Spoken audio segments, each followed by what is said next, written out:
ensures that it's not so dark. It's very dark.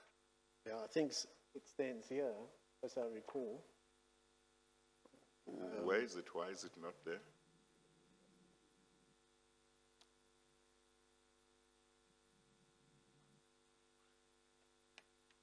Reverend, where is the other light that is usually there?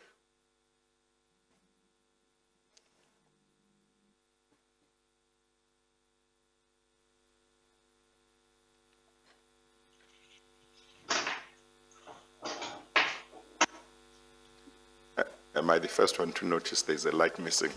No, you're not the first decision.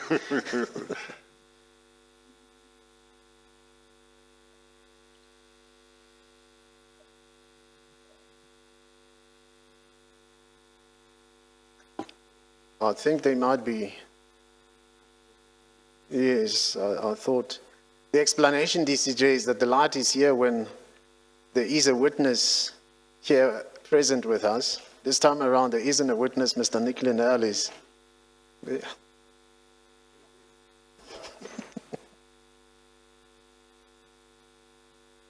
Okay. All right. Are we ready? We are ready indeed, DCJ. Okay. Please administer the oath to the witness. Thank you.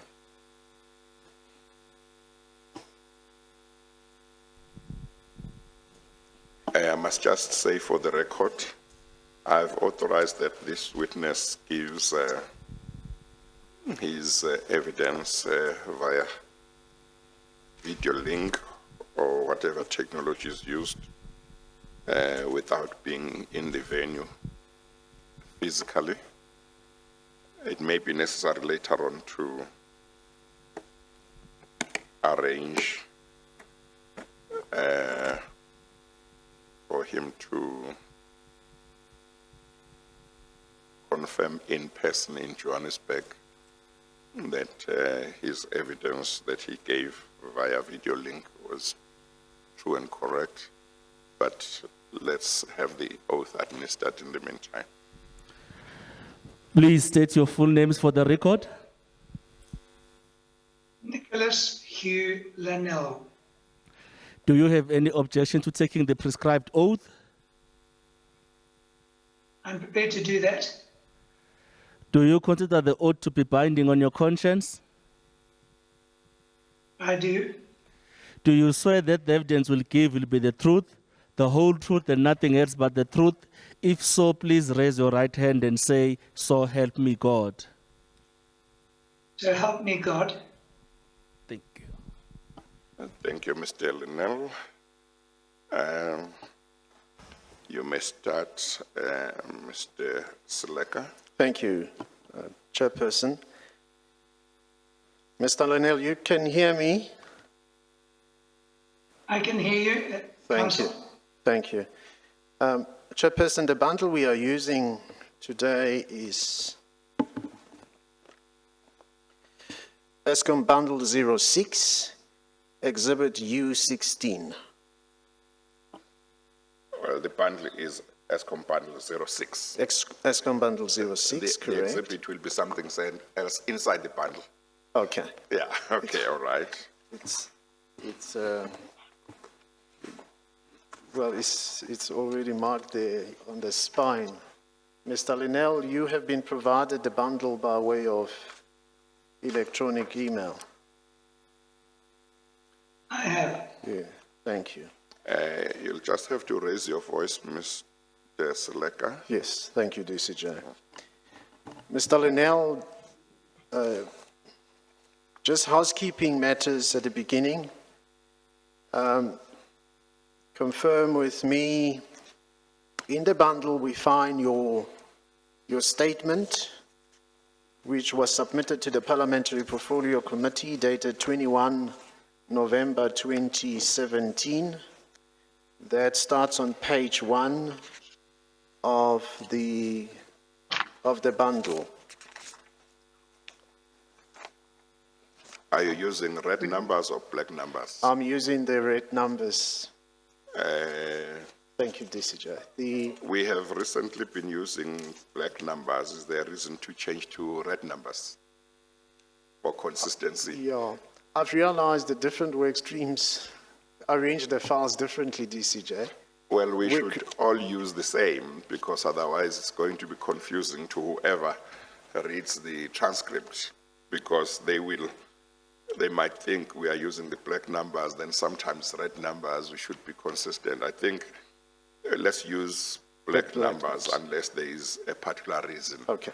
why they should be, if there would be a problem. But let's use black numbers so that what will be made clear is that we used red numbers up to a certain point. And Okay. from a certain point, we used black numbers throughout. Okay. Yeah. Okay, DCJ. Mr. Linnell, the pagination on the documentation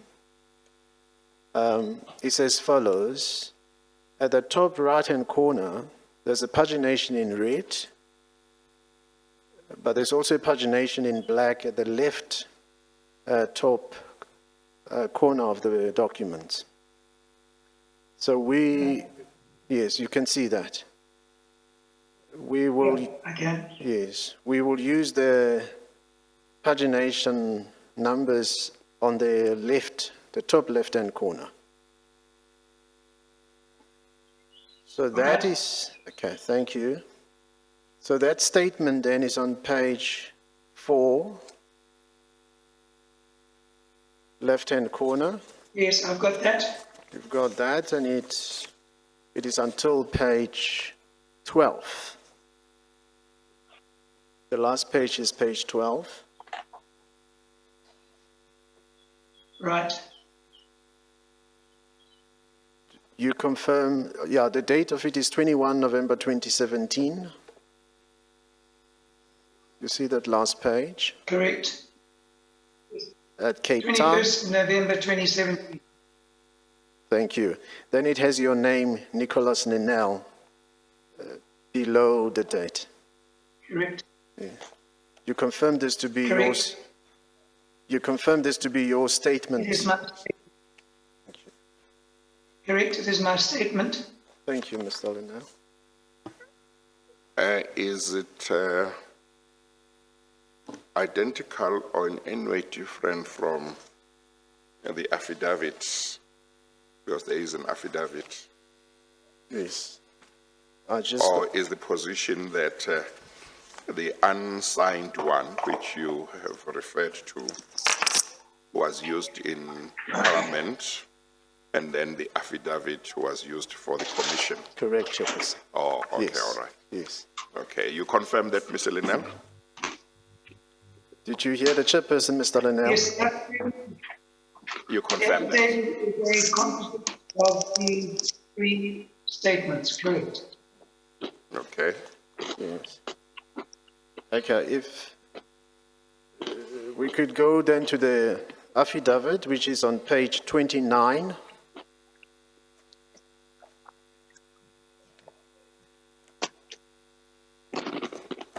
Just to also place it on record. I've got page 29, correct? Yes, it starts with a schedule of documents, and you have a list there on that page. And the affidavit itself starts on the next page, page 30. Correct. And it runs up to page 42.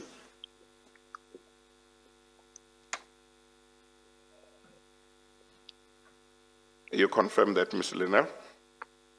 I think he's still going there.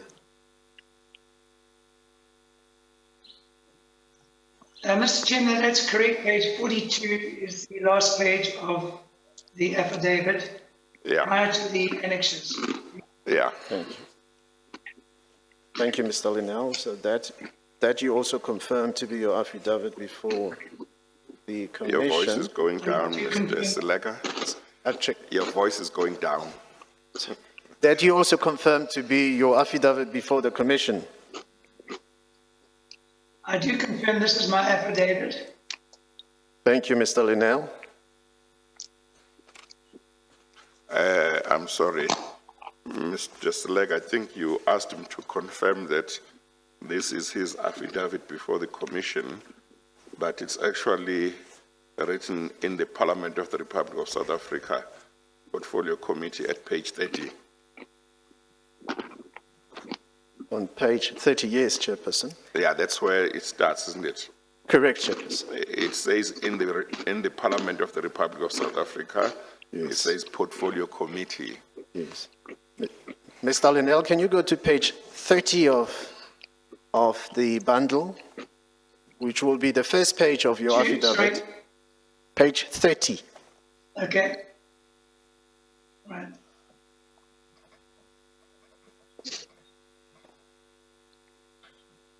I'm there, thank you. Yes. You will see at the top of the page, your heading there, it's in the Parliament of the Republic of South Africa, Portfolio Committee on Public Enterprises, bracket, National Assembly, close bracket, and then square bracket, Corporate Governance in Eskom, close square bracket. You may need to explain whether in fact this is an affidavit you're submitting before this commission, or is it an affidavit you're submitting before the Parliamentary Portfolio Committee? Mr. Chairman, this affidavit was initially presented to the Parliamentary Commission. I resubmitted the same document to this commission. Okay, all right. So that's the affidavit that bears the South African police stamp of 9 March 2018. Okay, all right. Thank you, Chair.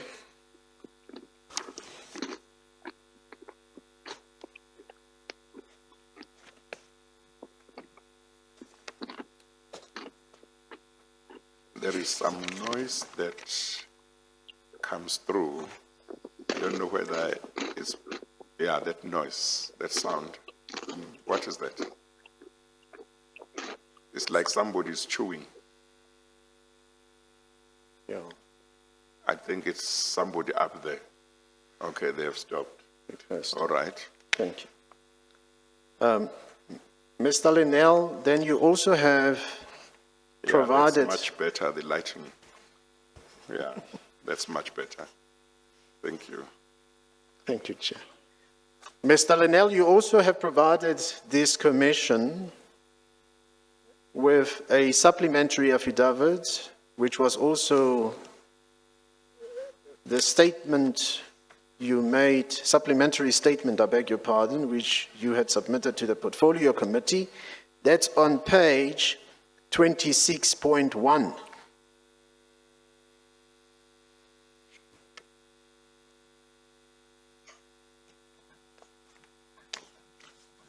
What page is that? Page 26.1.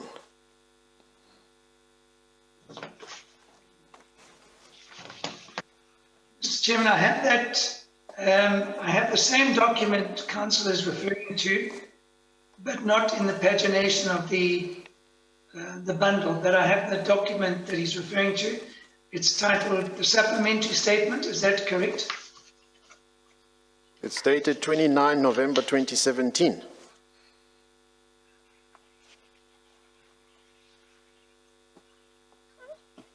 It's a document that starts at page It is correct. 26.1 and goes up to page 28.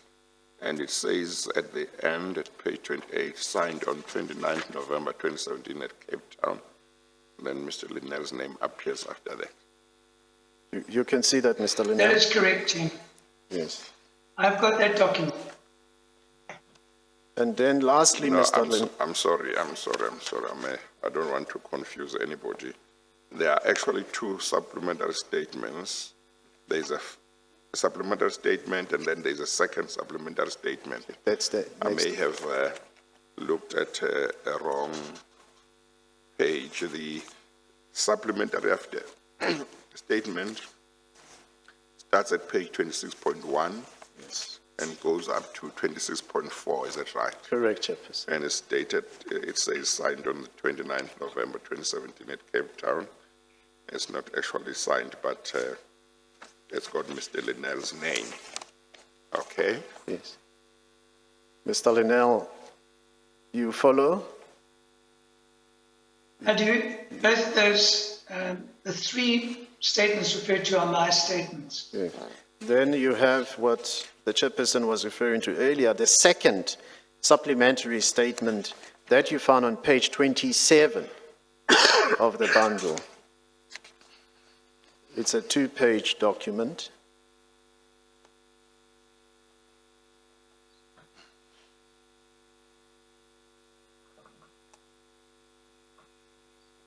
Page 27 to page 28. I've got that, correct? Thank you. Yep. It's also I on have the, that. yes. So that it's between trim lines. That one is second supplementary statement. And Correct. at the end of it on the next page is signed on 29 November 2017 at Cape Town. Below that is your name, Nicholas Linnell. That is correct, Mr. Chairman. You then have also provided us, lastly, with what you refer to as additional submissions, and that is found on page 518 of the bundle.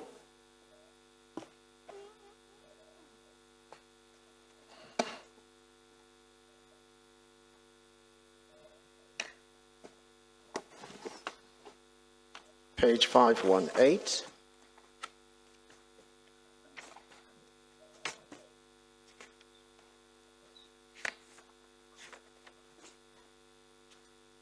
Correct. I have got that, Mr. Chairman.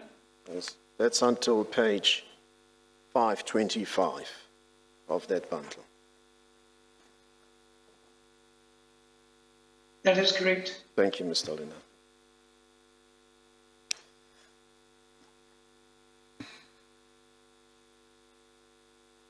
Mr. Linnell, you understand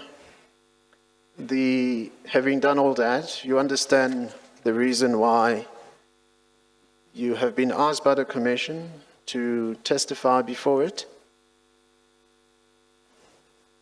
I do, Mr. Chairman. Mr. Silaga, Thank you, Chair. don't you want me to admit these statements and affidavits as exhibits? Oh, yes, indeed, Chair. Thank you, Chairperson, indeed.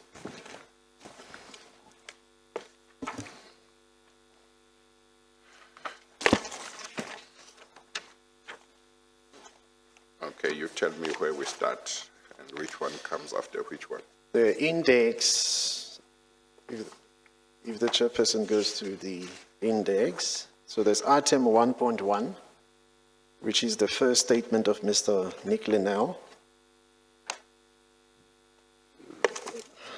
We will, I'm sorry.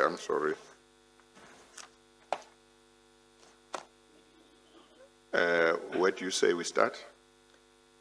in the index, it will be 1.1, item 1.1. Is that not the right one?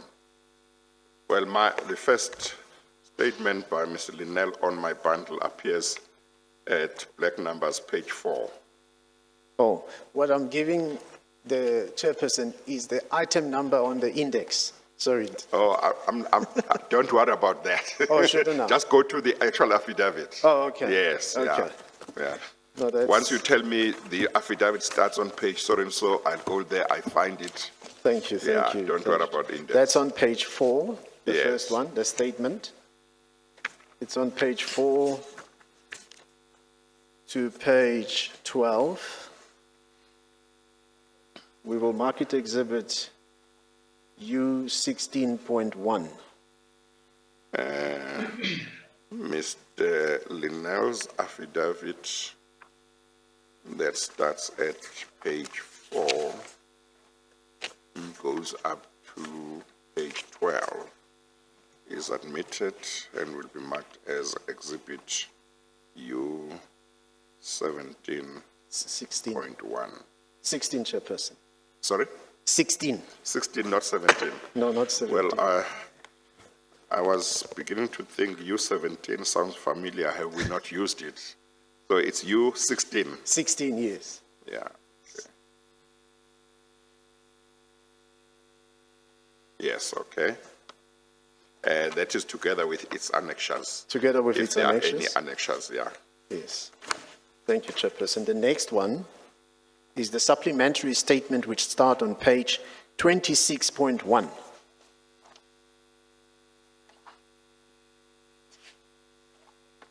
Yes.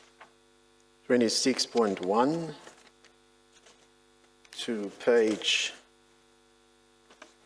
26.4, and that we would mark Exhibit U 16.2. The supplementary statement of Mr. Linnell, starting at page 26.1, is admitted, and together with its annexures, if any, and will be marked Exhibit U 16.2.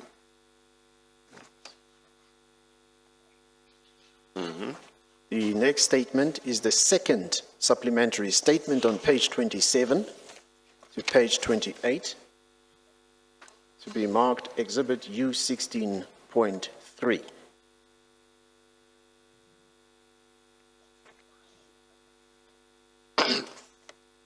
The second supplementary statement of Mr. Linnell that starts at page 27 is admitted and will be marked as Exhibit U 16.3.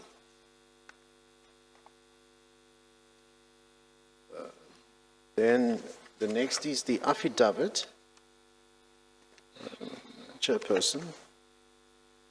The index to the affidavit starts on page 29, the affidavit itself on page 30.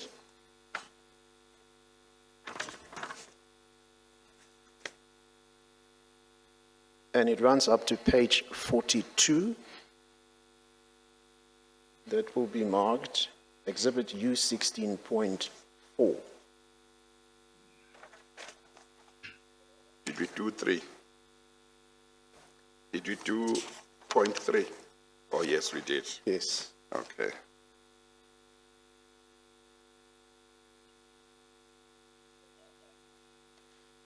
The affidavit of Mr. Linnell, starting at page 30, is admitted and will be marked as Exhibit U 16.4, Thank you, Chairperson. together with its annexures. And then Does we that also cover all of them? beg your pardon, Chairperson. We then also referred to Mr. Linnell's additional submission, which is on page 518 of the bundle. Yes, but what are those? It's Looks like just a reference document. When I looked at it, it looks like it's there for convenience to say what you find where. Is that right? He does provide additional answers to some of the questions raised arising from his affidavit, Chairperson. What page again? Page 518. 518. Yes, it is indeed not in the form of an affidavit.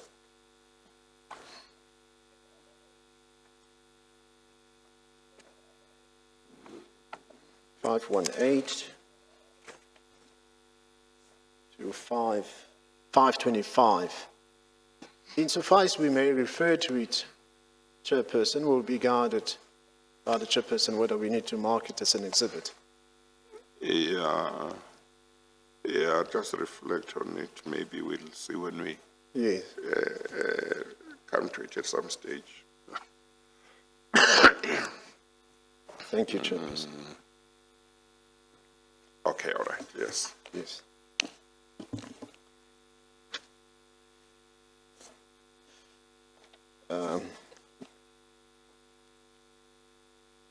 Mr. Linnell, you would address the Chairperson, and let's start off with a little bit of your background in regard Just to... 1 second, Mr. Slegger.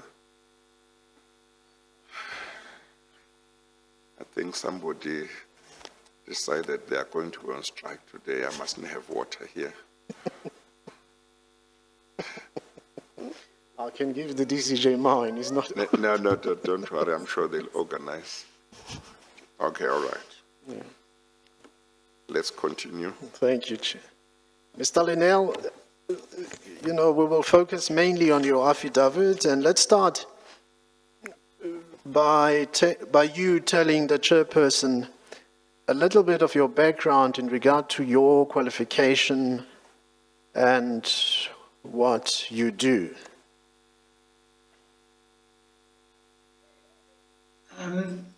Mr. Chairman, at the time of this, the events surrounding this inquiry, I was a director of a company called CTNA Project Management Limited, which traded as the Project Office. It is a consulting and project management company. And at the time, it had offices here and in the United Kingdom. My background prior to that was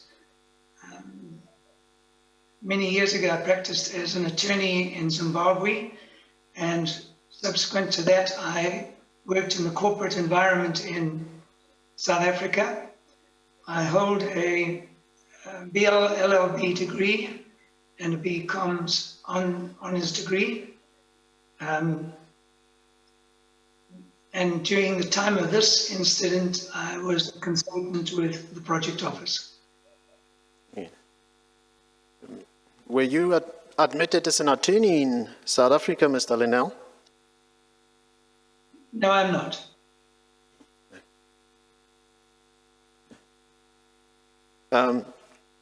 You know that you have been referred to as the legal advisor to Ms. Dudu Myeni. Mr. Chairman, that is often referred to, that title is often referred to me. I'm uncomfortable with that. I was formerly an attorney in a neighboring country. So by profession, I did train and practice as an attorney, but in South Africa, I've never practiced as an attorney, and I have not held myself out to be an attorney.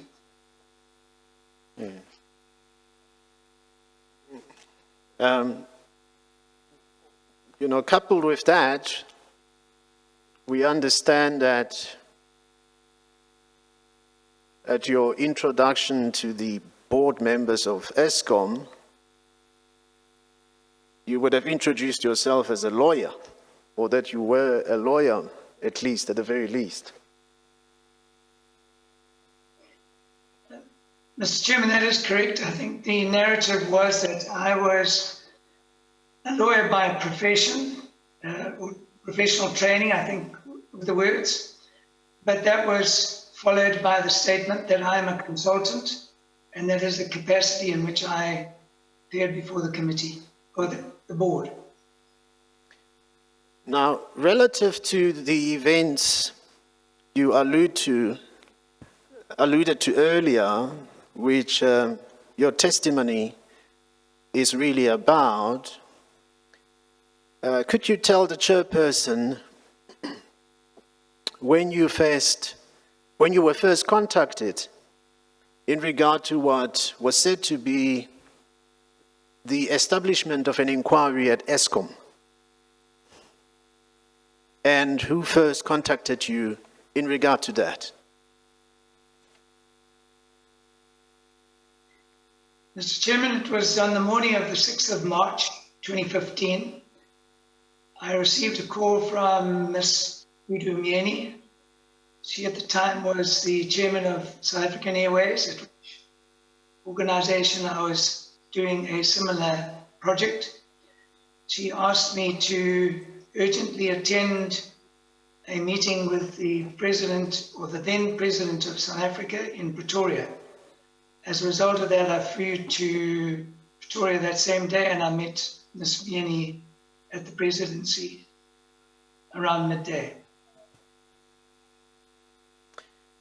If you go to your affidavit, page 31, and that is the left-hand corner, pagination, paragraph 5, Yes, you there? And it reads, I was contacted on 6 March 2015 by Ms. Dudu Mieni and asked to travel the same day to Pretoria to attend an urgent meeting with the President. Is that what we are referring to? that is correct, Mr. Chairman. It sounds like you were asked to drop everything and fly to Pretoria same day, and that's what you did. Is that right? That is correct, Mr. Chairman. And you say in paragraph 7 of your affidavit, on arrival at the presidency's... I'm sorry, Mr. Selega. Thank you. Maybe before he gets to 7, tell me, Mr. Linnell, did you know Miss Mieni by that time? How did you know her? How come somebody could phone you in the morning and say, drop everything and come to Pretoria, and you do exactly that? Mr. Chairman, In as other words, I did you not have mentioned- anything to do? No, I did have something to do, Mr. Chairman. Yes. At the time, I was engaged at a similar project at South African Airways, during which time I would have interfaced with Ms. Mieni on a very regular basis. So I would have known her relatively well. And she phoned me and said, could I attend an urgent meeting with the President that same day? How long? How long think- had you known to Miss Mieni by that time? If you are able to remember. I would say three or 4 years. I think I stand corrected, but 3 or 4 years, Mr. Chairman. Yes. So had you been a consultant to the SAA or to her personally, or to also another entity in which she was involved? Mr. Chairman, that's correct. Prior to doing this contract at South African Airways, I did a similar one at Nicholas Water Board. Ms. Mieni was the chairman of that water board at the time. What job did you actually do for Umhlatuze Water Board? Now, obviously, I'm not looking for details. I just want to have an idea what you were doing. Were you acting like the board's legal advisor? What were you actually doing? Mr. Chairman, I acted as the coordinating consultant to an inquiry into alleged misdemeanors of the then Chief Executive Officer, which is very similar to the work that we're engaged with this testimony today. But it was not in the capacity as a legal advisor. In that instance, as at SAA and here, typically I would use a firm of attorneys to work alongside with me to provide any legal expertise required. So were your services required whenever there were allegations of misconduct or poor performance or similar things by employees at Umhlatuze Water Board? Is that what would give rise to the need for your services? Specifically at Umhlatuze Water Board, yes. Subsequent to that, there were a number of other contracts which were unrelated, but for example, internal disciplinary hearings for such matters as sexual misconduct and harassment and whatever. But they were different types of, and they were small, but I did some other work at Umtatuzi Water Board. And at SAA, was it also work that went along the same lines that you did? Mr. Chairman, that's correct. I'm sorry. Yes. Mr. Chairman, at SAA, that project commenced with an identical assignment, which was the inquiry into alleged misdemeanors against the then Chief Executive Officer of that organization. And I coordinated that inquiry, again, with professional legal team next to me.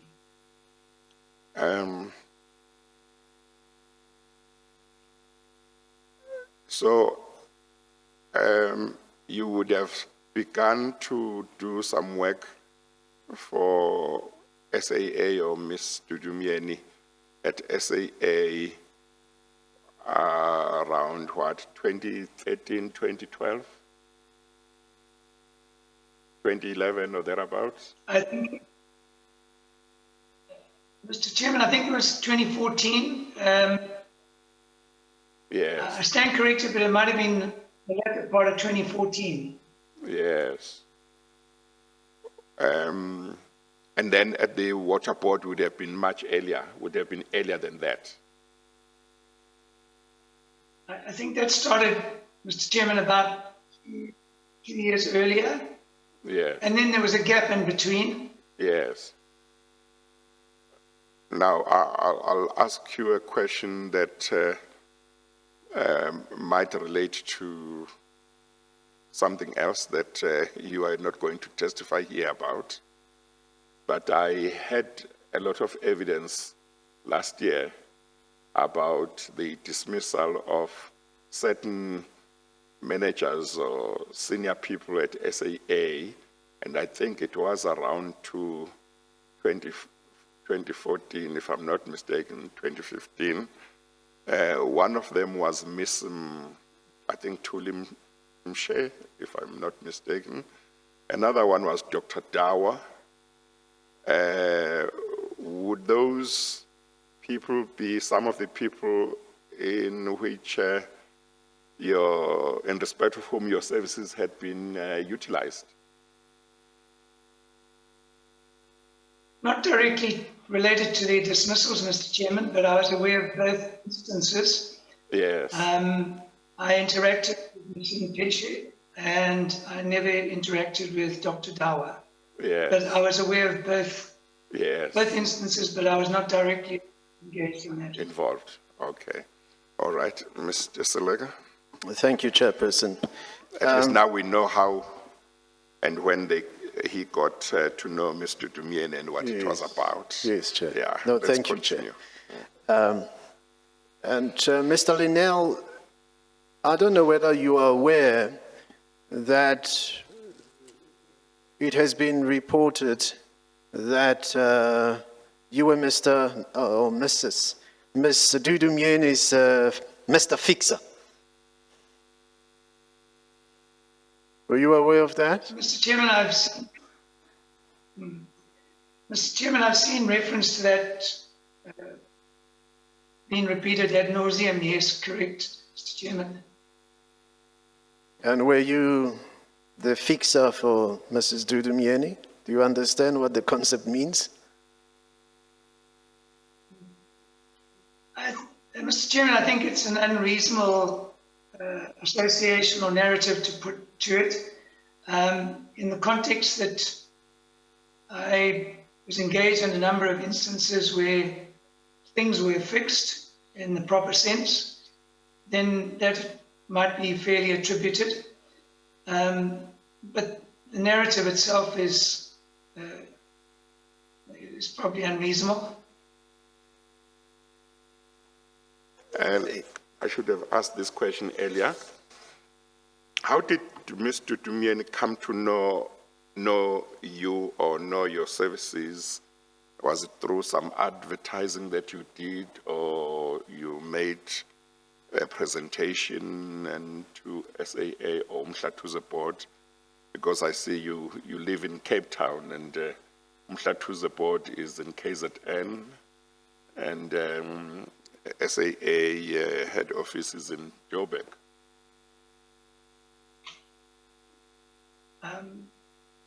Mr. Chairman, at the time, the first time I was introduced to this Mini was at Mhlatuze Water Board, and I took over an assignment from a colleague. So you were recommended by colleague? a colleague. Yes, that would be correct, Mr. Chairman. Yes. Okay. All right. Thank you, Chair. Mr. Linnell, you, I guess, would also be aware that this inquiry that was intended to be undertaken at Eskom, and you will talk more about it in due course. I'm terribly sorry, Mr. Selega. I know I'm interrupting you again, but I just want to ask this question before we go further. Yes. You have said, Mr. Linnell, that you were a coordinator, and you would bring in, I think, attorneys or lawyers to play a role in SAA or Mhlatuze. And I know that in regard to Eskom, too, you were said to be a coordinator. I think that's how you preferred to refer to it, and you would bring lawyers to assist. I kind of struggle with the need for a coordinator in these entities, because I don't understand that there would be services that you could provide which attorneys would not be able to provide. Are you able to enlighten me what your understanding was, why Mr. Dumieni or the Mhlatuze board and SAA would have felt there was a need for your services in circumstances where your knowledge largely was legal, and they would not be able to dispense with the need for attorneys? You would still bring attorneys to assist.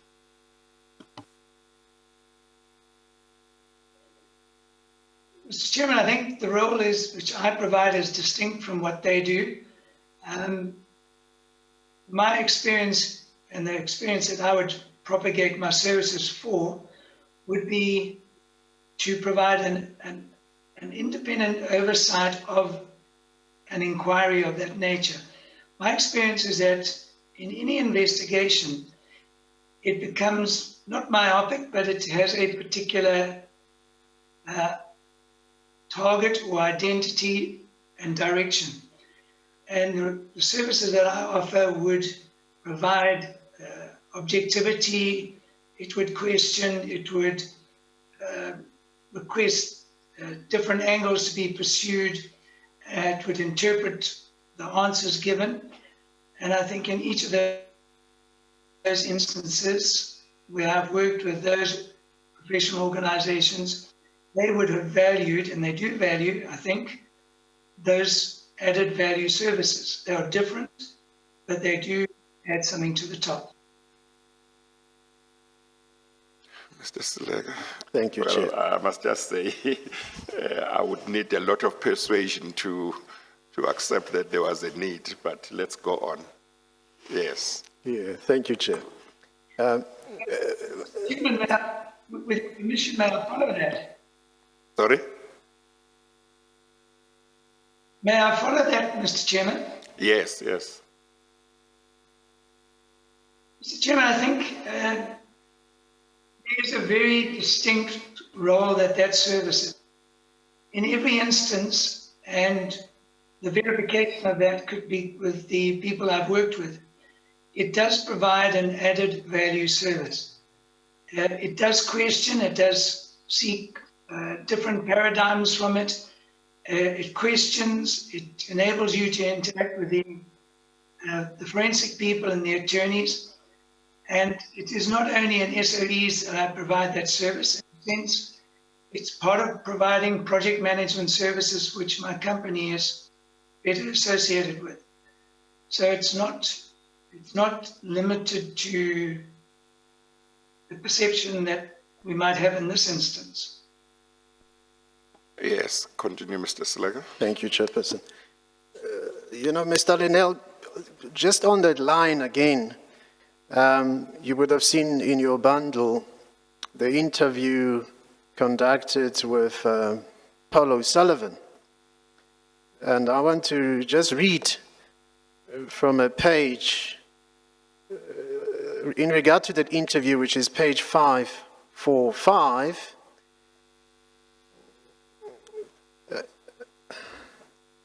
I'm going to quickly read as you go there, Mr. Linnell. 454. It says, now, Nick Linnell is Mr. Fix-It for Dudu Myeni. Every time she gets into trouble, Nick Linnell has been running around trying to put out fires, and that includes at the water board in Richards Bay, at SA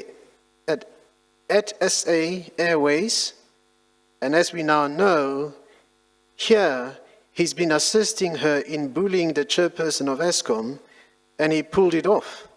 He makes it clear that Nick Linnell actually drew up the suspension letters, which he then served on those 3 individuals.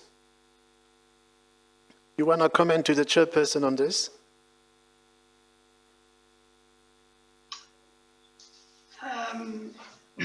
The person to whom you refer frequently publishes those stories related to where I perform my functions. Maybe he did coin the phrase Mr. Fix-It, I'm not sure.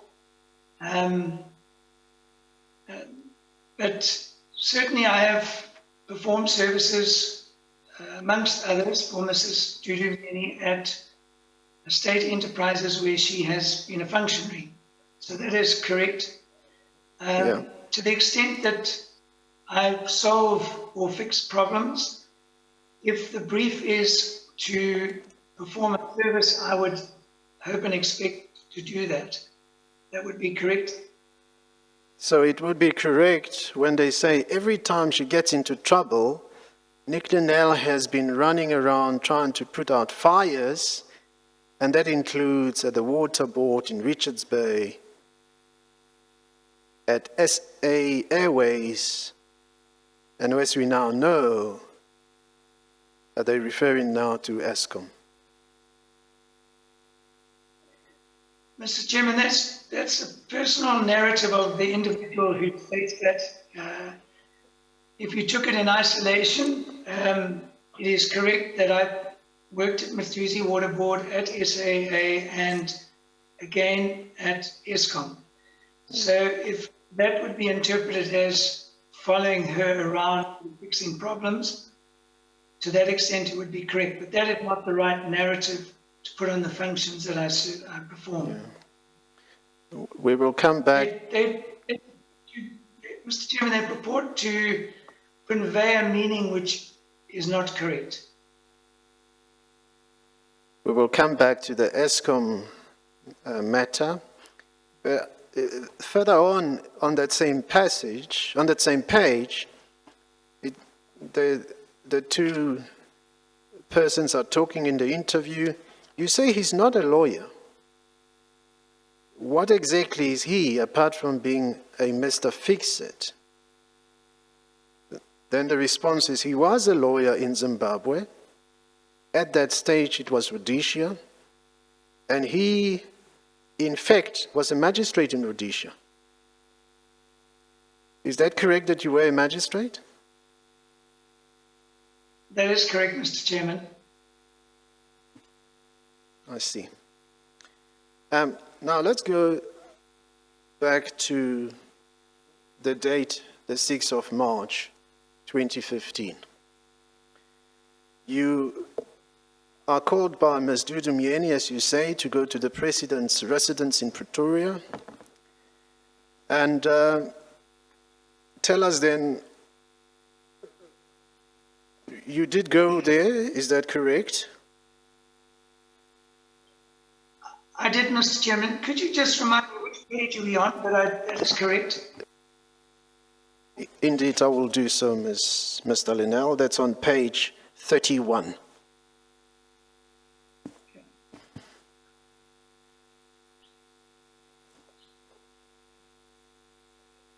Page 31.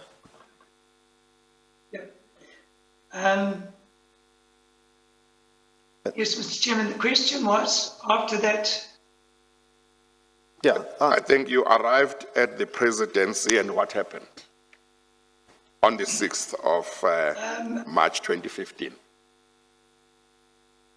Mr. Chairman, I was met there by Ms. Myeni in the expectation of meeting the President. There were a couple of hours where we just sat there in one of the ante-rooms, and she briefed me on what she said was what would be the instructions of the President in respect of a intent and inquiry at Eskom. If you wish me to continue that. Yes, just tell that us. lasted a number of hours. Okay, let's start. You arrived, you met with Ms. Dudu Myeni at the presidency. She started telling you what this was all about. Just relate the conversation between the two of you as it happened, as far as you are able to remember. Mr. Chairman, I'd have to paraphrase that. I cannot recall how it went, but there would have been, it might have even started off with a discussion on South African Airways, where there was a parallel investigation at the time. I can't recall that, but at a point in time relevant to this, she explained in some depth that the President wanted an investigation into the affairs of Eskom, and she had recommended to him that I could perform that function, and the purpose of me being there was for him to presumably consider and agree or otherwise to that suggestion. was it made clear to you by her, Mr. Linnell, that what she was telling you was what was desired by the President? Without a doubt, Mr. Chairman. Did the President, Mr. Zuma, at the time, join you in that meeting? No, he did not. I think at about 4 o'clock in the afternoon, apparently he had left that office. It was his residence. He had just left. And so I departed. And in the process of departing, Ms. Myeni asked if I could then attend a meeting on the 8th, this was Friday the 6th. The 8th would have been the Sunday. If I could then attend the meeting, which was intended for the 6th, with him on the Sunday the 8th. Yeah. I then departed. Yeah.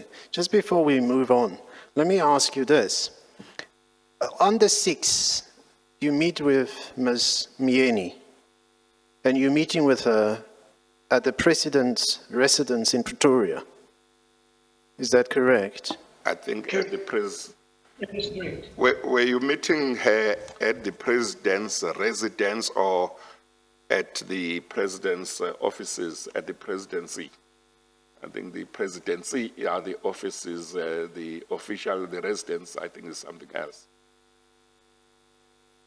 Mr. Chairman, it was at his official residence in Pretoria, but I think I have a recollection of being misdirected, and I might have gone to what's was known as Union Buildings on the way, but they're next to each other, and the meeting was at the residence. Or the meeting was at Mahlambandlovu, at the residence. That is correct, Mr. Chairman. Oh, but I thought you said that at about 4 o'clock, you were told that the president had left for his residence. Did I misunderstand you?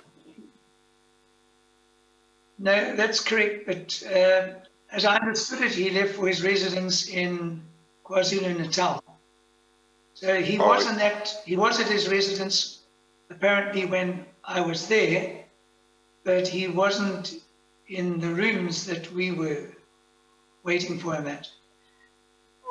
Oh, so when you and Miss Myeni were having a meeting at the president's residence, you got to understand at some stage that he was not there at that time, as opposed to him having been there but left while you were waiting for him.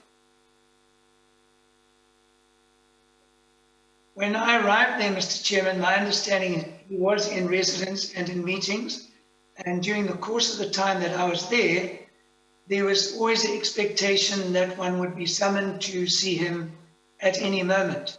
That any moment drifted on for a number of hours. At a point in time, I think around 4 o'clock or later in the afternoon, it was announced that he had now left that building and gone, I think, to KZN. Okay. At which point an arrangement was made to meet him on the 8th. Oh, okay, all right. Thank you, Chairperson. So what then Ms. Myeni talks with you about, it's an inquiry, or you say an investigation into Eskom's affairs. Correct, Mr. Chairman. It's not into SA Airways affairs. Not at all, Mr. Chairman.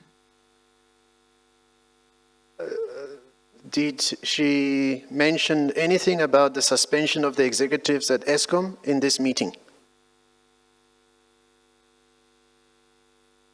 Mr. Chairman, I would imagine there was a discussion about suspensions, because the discussion which took place was, in a sense, a briefing about the inquiry into Eskom and a discussion as to how the approach of that inquiry ought to follow.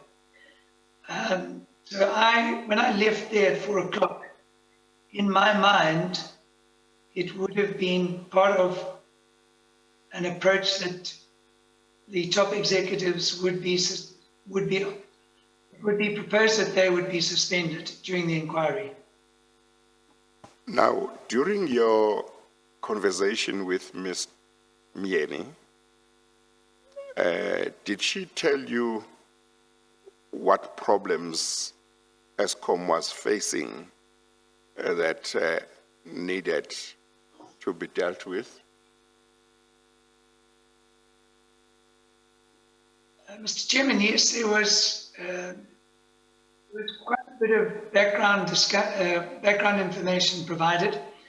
As I recall, and I did give it to your commission, I took a photograph on my phone of one piece of paper, which I subsequently found saved to my computer, but the photograph was taken on the 6th of March. And that had some details on a structure of an inquiry. So there would have been a discussion about what was expected to be taken, the approach to be taken for such an inquiry. And that would have been a two-way discussion. It would have been my suggestions as much as her suggestions. It was a discussion. So is the position that she would have mentioned to you what, at least some of the problems that she would have said Eskom was facing, and she would have said there was a need for an investigation, and she said she had recommended you to the president as somebody who could conduct such an investigation. Is that correct? Mr. Chairman, I can't recall the extent to which she gave me a background of the state of affairs of Eskom per se. Having said that, I and every other South African was very much aware of the state of Eskom at that time. No one had any other idea than it was in a crisis and it was an impending national calamity. So it didn't need much elaboration. So that Eskom was facing serious challenges was well known at the time, and you might not have asked for too much detail because you knew that Eskom had serious challenges. Is that right? Not quite, Mr. Chairman. She would have offered some information around insights that she might have had. I don't remember specifically any pertinent insights at that meeting that she had. Okay. There was more of that on the 8th, but she would have had some views on Eskom. But I had a fair understanding of, as everyone in the country had an understanding of what was going on at Eskom. Did she say who had come up with the idea of an inquiry or an investigation at Eskom? At that stage, did she mention to you?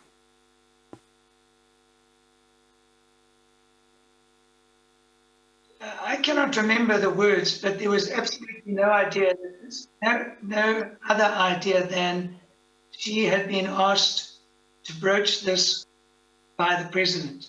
So if there was one person who had told her to do it, it was the president. Yes. Yes, please continue, Mr. Seleka. Thank you, Chair. Mr. Linnell, we understand from your statement that you also did your own independent, research or background research into Eskom's affairs?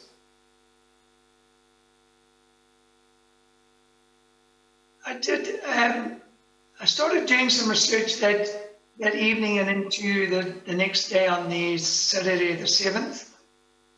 But that research was limited to desktop research, maybe media articles. I went on the Eskom site and I printed out copies of some of the, for example, the photographs of directors and maybe some structure, maybe press releases. I can't remember specifically, but I would have done some more work after I left there on the 6th, prior to the 8th. Yeah. So to the extent that... Mr. Seleka, Thank you, sir. I think it's time for the break. We're at 20 past. We'll take this short tea adjournment. We'll resume at 25 to 12. Thank you, Chairperson. We adjourn.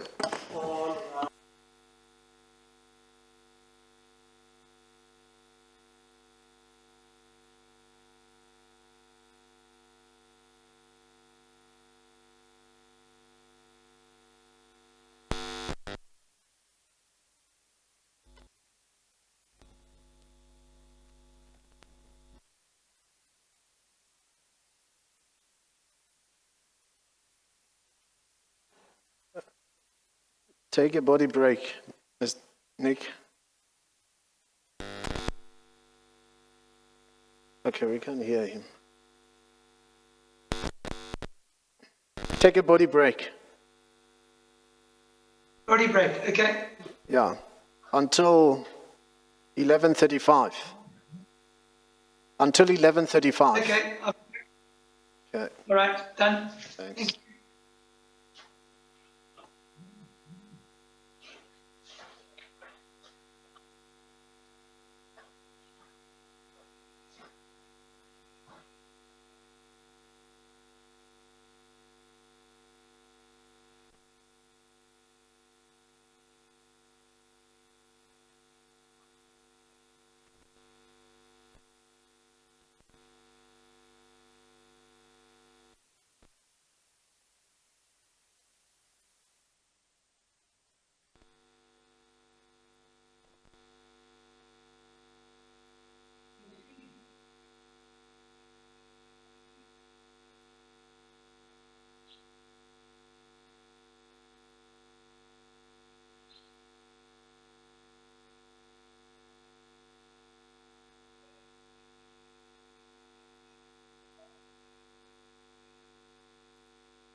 Mic check 1 2. 1 2 1 2.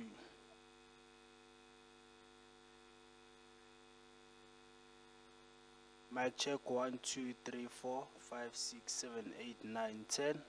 Mic check 1 2. Mic check 1 2. Mic check 1 2. Sharp.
And let's continue.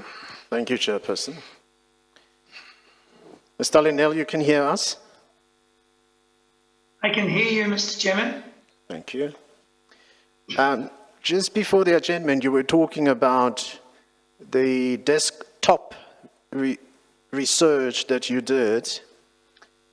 You mentioned looking at the structure of Eskom and printing out some photographs of the directors. You recall? Yes, correct.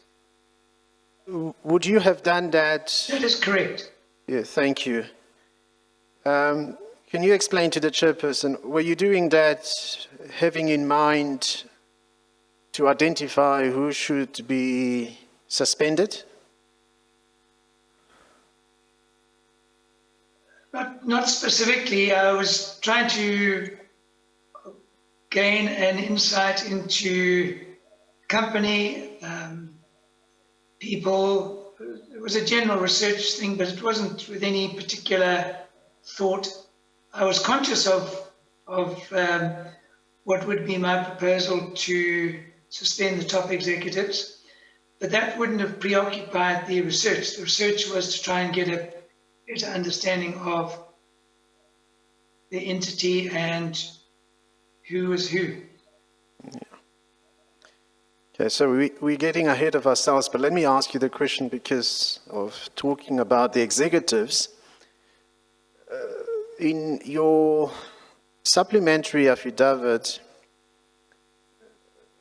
there is an indication by you that you would have come up with the areas affected by the investigation and in which the executives would have to be suspended.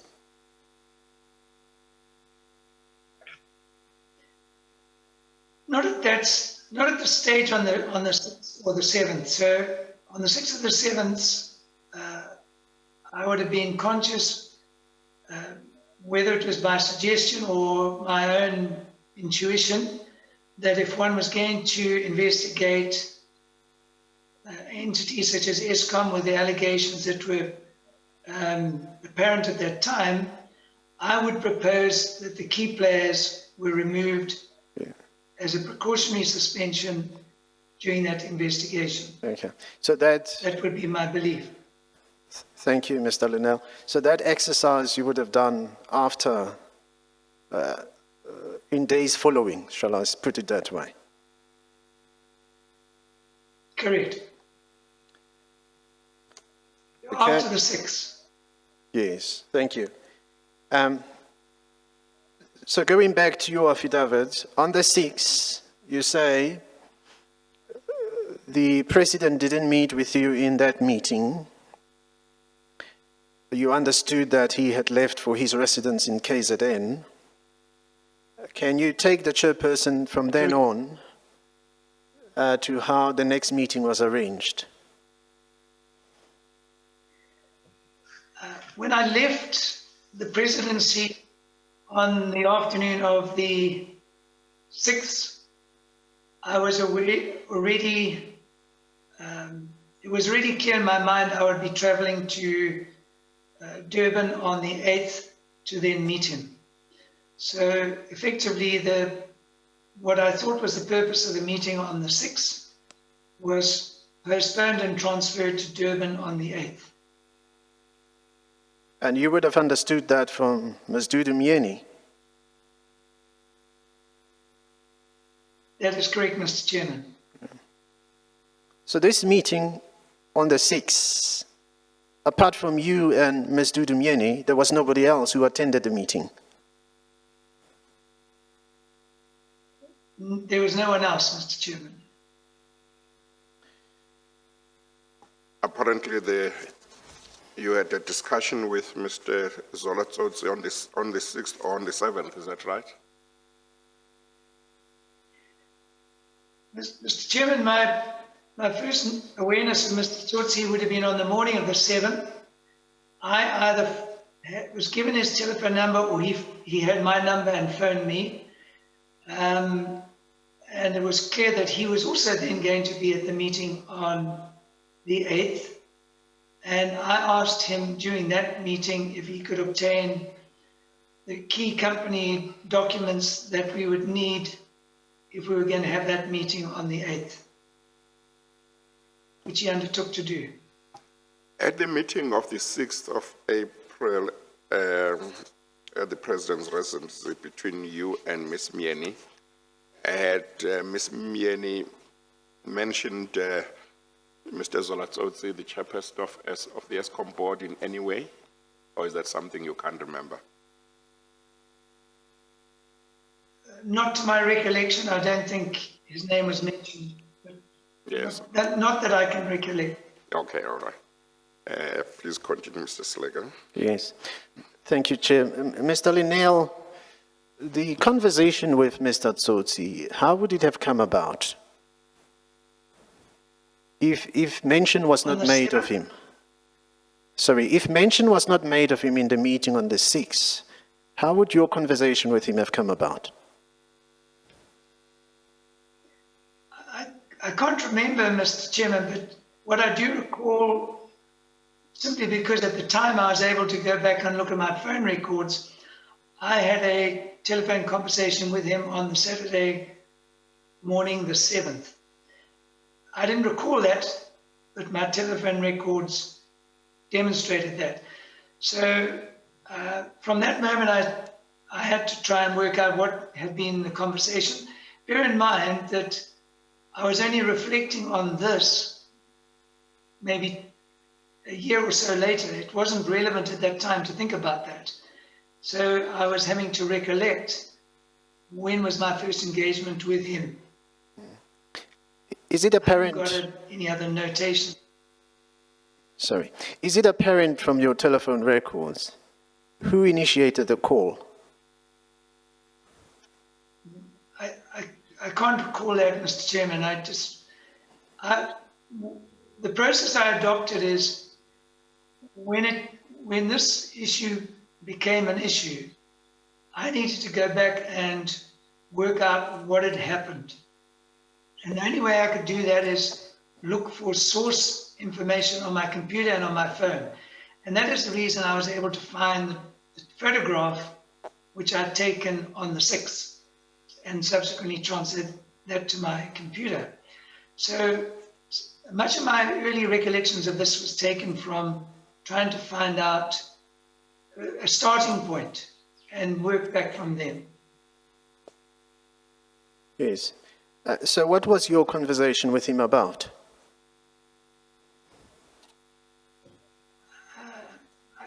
I can't recall, Mr. Chairman.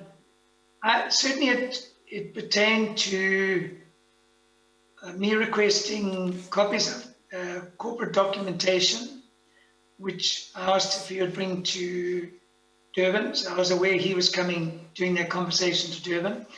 And it might have only been at about that time I knew he was coming to Durban. My recollection is when I left on the 6th. At that moment, I didn't know he was going to be there. I didn't think that anyway. So maybe it was an introductory type conversation, who am I and who's he? I don't think I'd heard of his name particularly before that. And I asked him for the documents. I think that was the end of the conversation. Yeah. So that incident is referred to in paragraph 14 of your affidavit, page 31. Paragraph 14, which reads, during the following day, Saturday, 7 March 2015, of course, which is not inserted there, Mr. Tsotsi either called me or I was provided his contact number, but I requested from him company documents and policies, which would be required for proposing the inquiry and its terms. During the exchange, it was evident he will also be at the meeting in Durban on Sunday, 8 March 2015. You see that? Correct. Well, I would have asked you who provided you with his number. That is correct. Yeah. I would be asking you who provided you with the number. I don't know. When one looks at He phoned me. when one looks at paragraph 14, Mr. Linnell, one gets the impression that the person who had the need for a conversation or discussion was you rather than him, because you point out that you requested from him company documents and policies. That might suggest that you would have called because you wanted to get those documents in preparation for the meeting in Durban the following day. Does that help you remember whether you called him or it doesn't help you? No, I don't think that would be a correct assumption. I'm stating in that paragraph that arising out of that conversation, I asked him for documents. He might have phoned me, and I might have phoned him. It wasn't particularly relevant to me who initiated the call at that time. Yes. Yes. And the documentation were exchanged with you. You did receive documentation from him. Mr. Chairman, the next morning, and it might be referred to in one of the documents, but I go from recollection. So the next morning, which would be Sunday morning, when I was traveling to Durban for this scheduled meeting, he sent me delegations of authority documents. I think there were 2. And that's the only ones I got, as I recall, from Mr. Tsotsi at that time.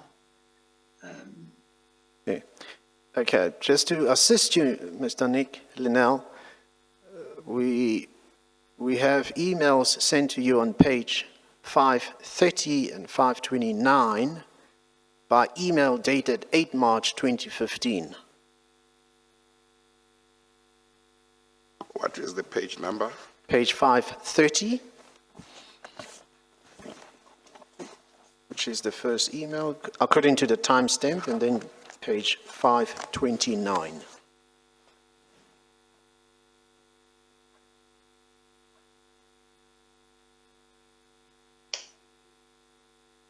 Let's start at page 530, Mr. Nick Linnell.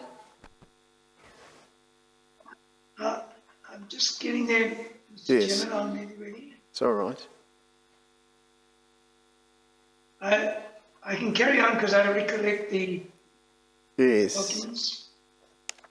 Yeah, the email comes from Mr. Zola Tsotsi. It's addressed to yourself, Nick L at the projectoffice.co.za, 8 March 2015. The timestamp is 11:57.57. It says, "Hi Nick, herewith are the docs as discussed. Regards, Zola." Now, it's not apparent from this email what are the That is docs. correct. I would have received. Carry on. Yes, I did. That is the document I received, and together as attachments on that document were the delegations of authority policy and the delegated powers policy or procedures. Yeah. There's another email if you go to page 529. Page 529, so it's a page before. The time, That was 529. yes, the timestamp on that one is 11:59.19. So it would have come after the one we referred to just now. So that one seems to be specifically dealing with the delegation of authority. Also on the 8th of March 2015, you see that?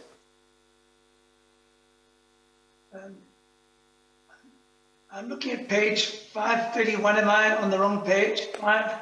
530? 529. Yes. Yes, 529 is the one I've just referred to. Attached to that document, I did get that.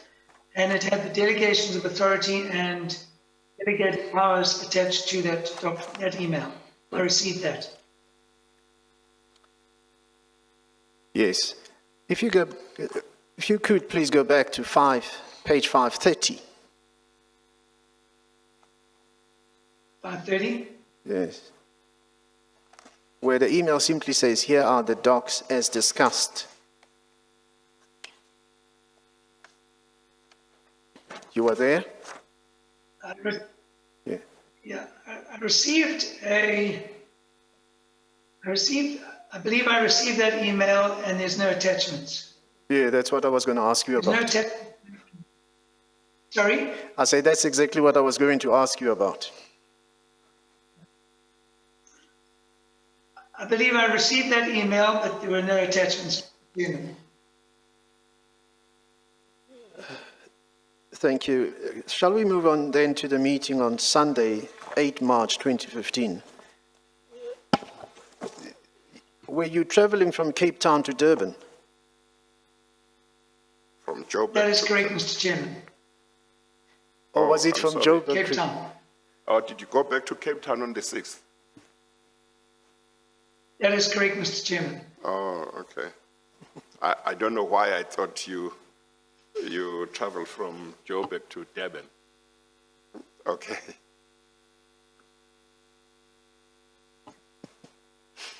Mr. Selega. Thank you, Chair. Mr. Linnell, what time was the meeting? No, let me ask you this way. What time did you arrive, more or less, at the President's residence in Durban? I think it was probably about just before midday, thereabouts. I think just prior or thereabouts to midday. I see. What time had the meeting been scheduled for? I cannot recall, Mr. Chairman. Okay. I guess whatever time it was, probably you were not late. Probably you came more or less on time. Well, Mr. Chairman, it didn't. My experience with meetings such as this, and from my experience of the day before, the scheduled time of the meeting does not necessarily dictate when it starts. So I got there, I took the earliest flight to get there, and I went straight there. It's presidency in Durban North. It's Yeah. Morningside, I think, is the address. Yeah. Thank you. Yeah, Morningside would not be Durban North, but yeah, it is in Durban, Morningside. Gauteng Joburg has their own Morningside too. Indeed, Chair. Yes. Did you hear, Mr. Linnell? We can carry on. I didn't hear, I'm sorry. No, I was saying Morningside in Durban is not in Durban North, but Morningside is in Durban, and Gauteng has got its own Morningside too. Yes, it was the one in Durban, correct. Yeah. A fleshy suburb, Mr. Linnell. Sorry, A fleshy suburb.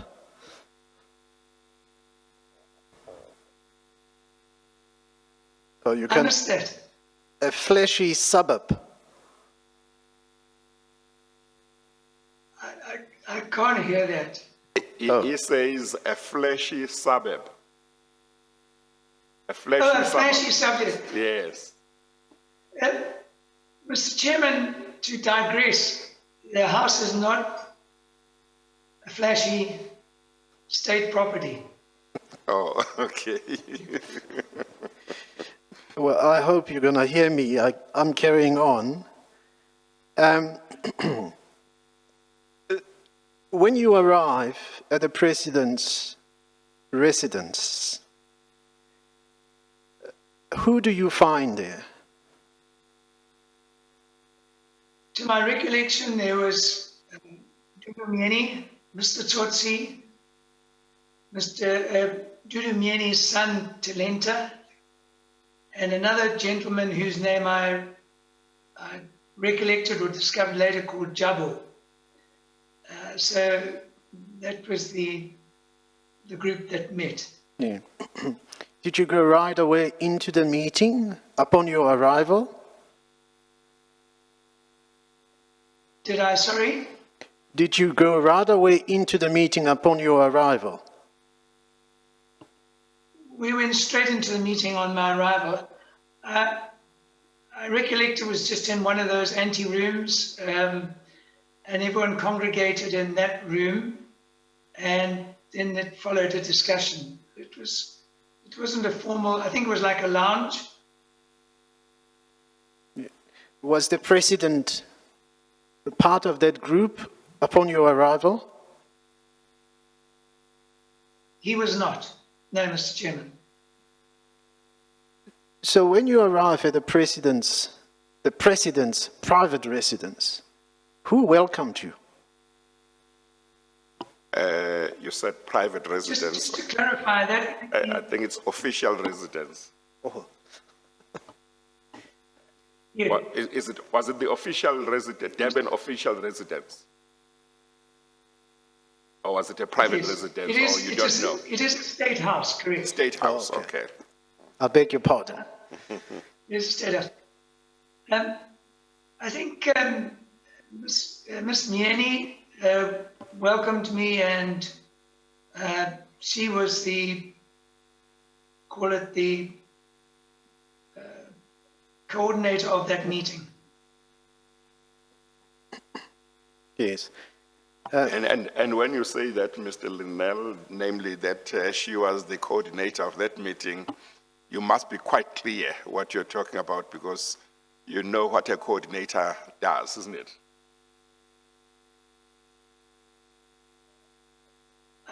I think in terms of coordinating, insofar as what I do, Mr. Chairman, will become relevant as we get into this, further into my affidavit, but her coordination was, call it the chairman or the person facilitating the meeting. I would call her a facilitator, probably not Yes. coordinator. Okay, all right. Yeah. Thank you, Chair. So she would have, using those concepts, coordinator, facilitator, she would have arranged this meeting. Most definitely. And When I say most definitely, Mr. Chairman, that is my perception, yes. Certainly, as far as you were concerned, because she was the one who asked you to come to the meeting in Durban. That is correct. Mr. Linnell, just relate to the chairperson then. What gets to be discussed in this meeting?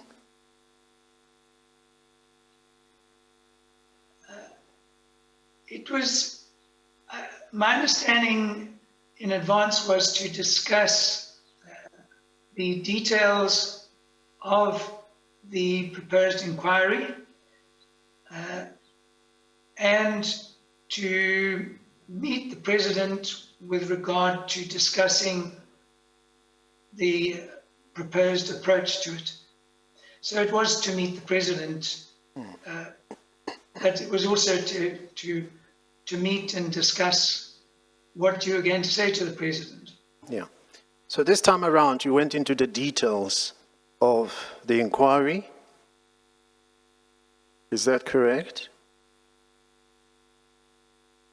That is correct. And is it correct also that this time around, the suspension would now have been pointedly discussed?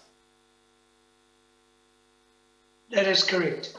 Can you recall how many executives it was envisaged would be suspended? Oh, Mr. Slager, can we do it this way? Can you tell me the main features of the discussions that took place in that meeting? The main points that were discussed at that meeting.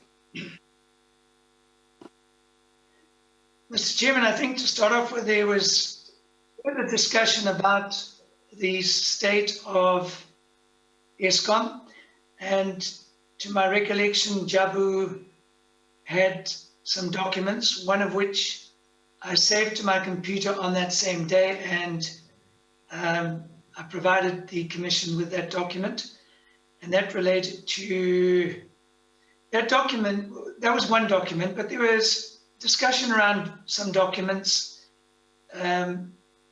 which referred to the state of Eskom at that time. So discussion around what was happening at Eskom was part of the discussion, and that led to an affirmation that an inquiry into Eskom would be what was the proposal.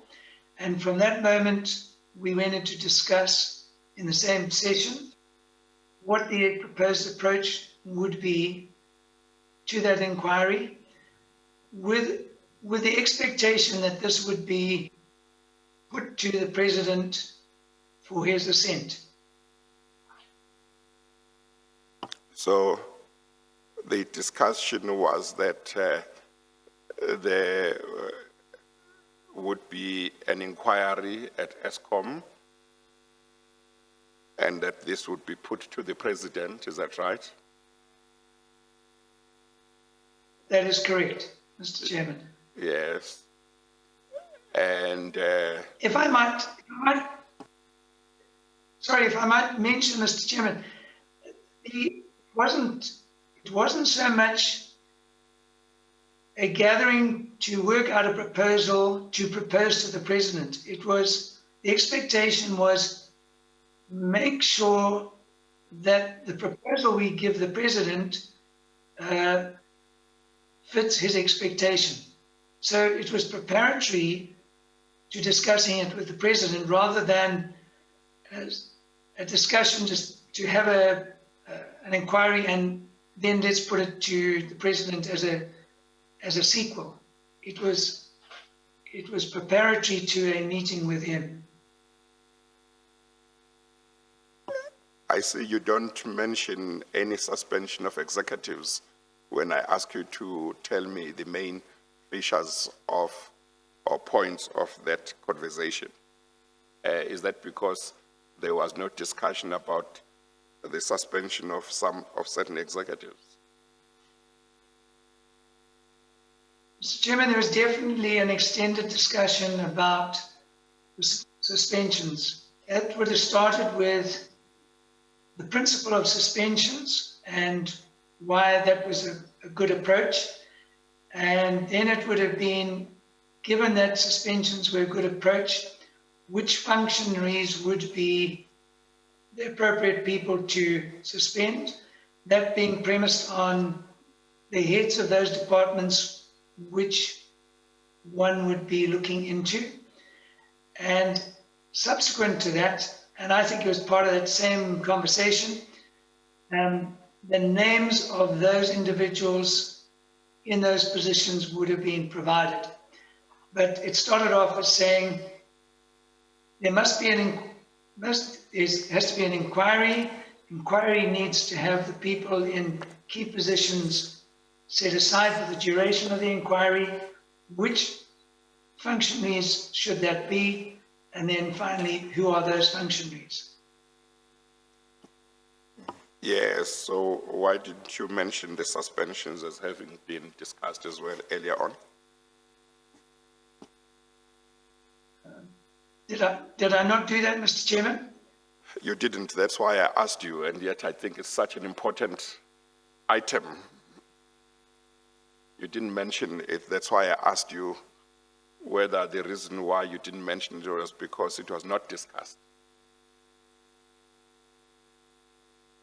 Can I refer to my various statements? But, Yeah, you can refresh your memory. should I assist Yes, in you can terms of assist. page numbers? You can assist. Mr. Linnell, you can turn to page 26.2. That is of your supplementary statement. I'm looking at black numbers, which page? 26.2.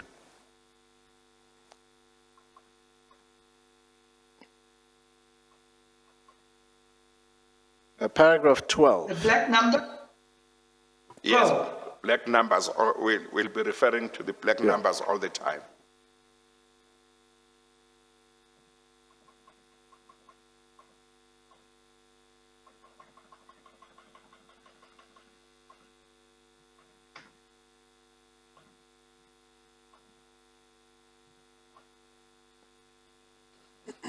If I may repeat again, 26.2.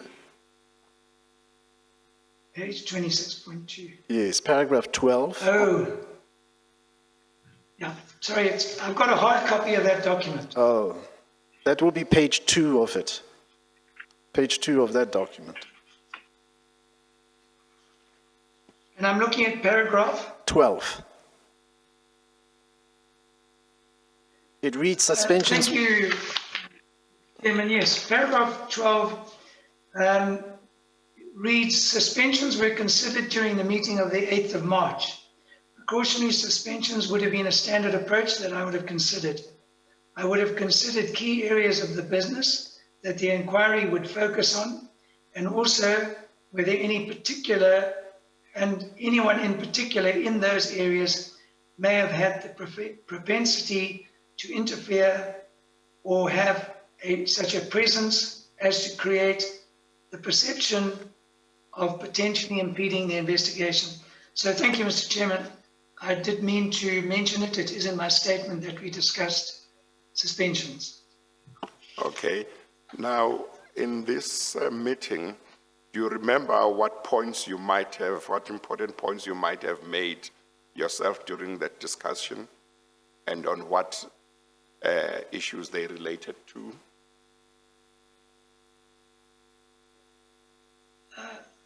Mr. Chairman, yes, I would have had in my mind fixed perceptions of my preferred approach. And as we'll see from my statement as we go through it, and it was mentioned in the presence of the President later on, that there were certain conditions if one was going to do an inquiry of this nature. For example, it had to be independent, it had to be external, it had to be transparent, it had to be free of internal and external influences. Those were not conditions, they were proposals that I said would need to be in an inquiry of this nature, and they were discussed and they were further mentioned in the presence of the President when he joined the meeting, or when when he joined the meeting later. So yes, yeah, I gave certain, So did the president join the Views meeting on at my- some stage? yes, maybe it was an hour or two later, Mr. Chairman, I can't recall, but it was a period later. I think early in the afternoon, we were in one room and we were then told to go to another room, and he joined in that other room. So we got to the other room first, he then joined it. It was another lounge environment, and the group then presented to him the proposed inquiry's approach. So,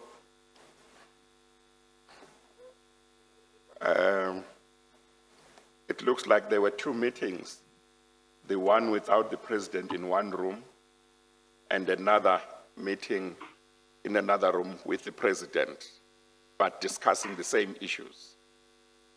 Obviously, the second one can be seen maybe as a continuation of the first one, but the composition of the people who attended the one meeting excluded the president, and the composition of the second meeting included the president. Is that right?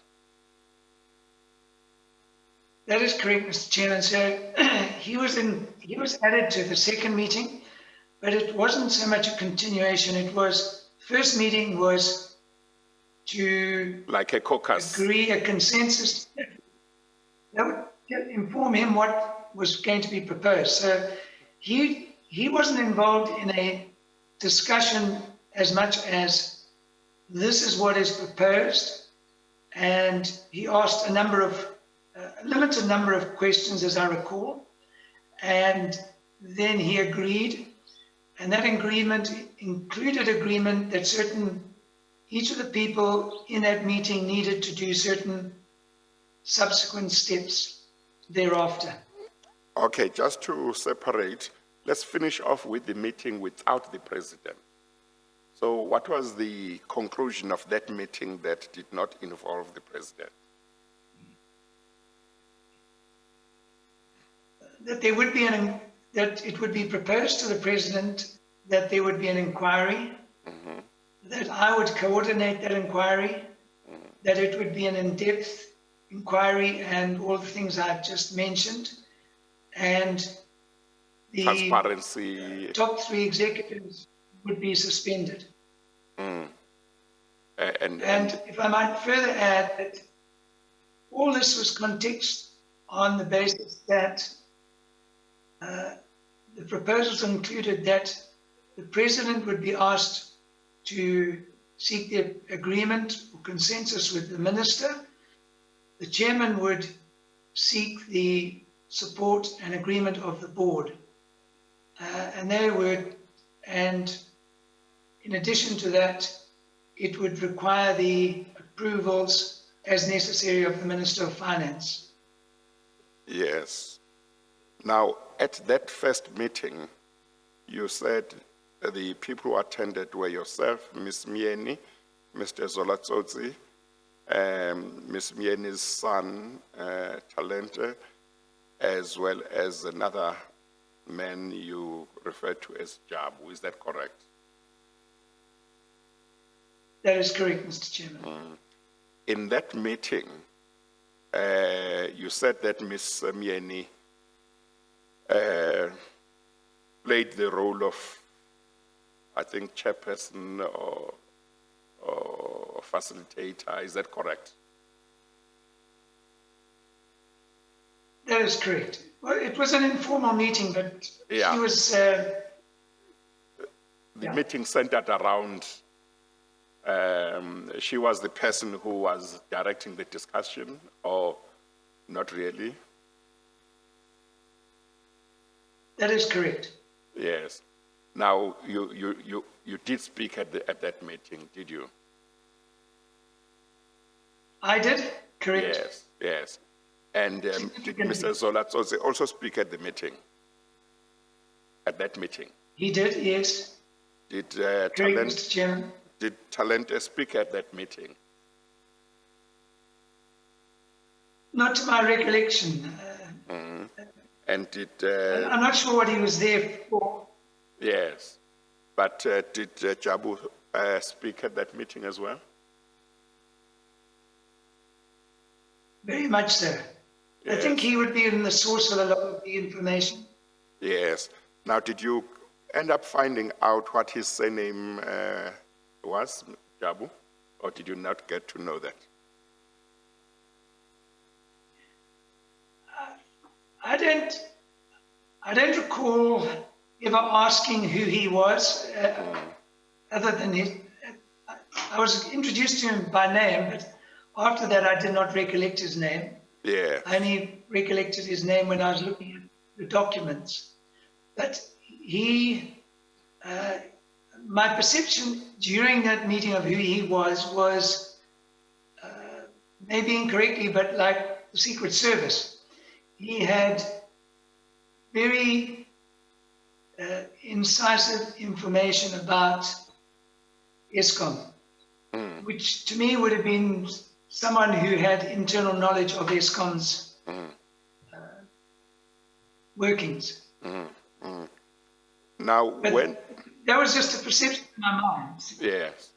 Now, when the meeting moved to another room where you were joined by the former president, did all of you move into that other room, including Ms. Mieni's son and Jabu? I believe so, yes, Mr. Chairman. Yes. Okay, all right. Mr. Siliga. Thank you, Chairperson. Mr. Linnell, was this your first meeting with Mr. Tsotsi? In terms of you firstly, That is correct, Mr. Chairman. you were meeting him for the first time. That is correct. Were the issues pertaining to load shedding touched upon in this meeting? They would have been one of the biggest concerns discussed at that meeting. And who would have spoken about the issues pertaining to load shedding of those present in the meeting?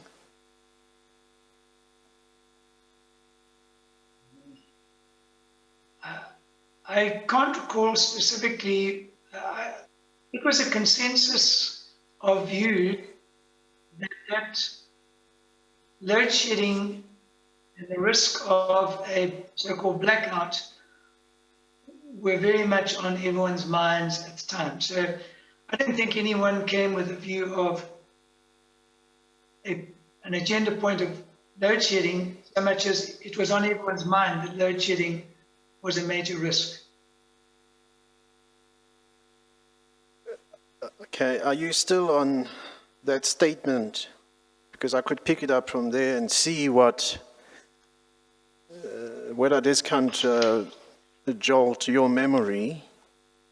On that same page, in the bundle is 26.2, it's page 2 on your separate document. Paragraph 10,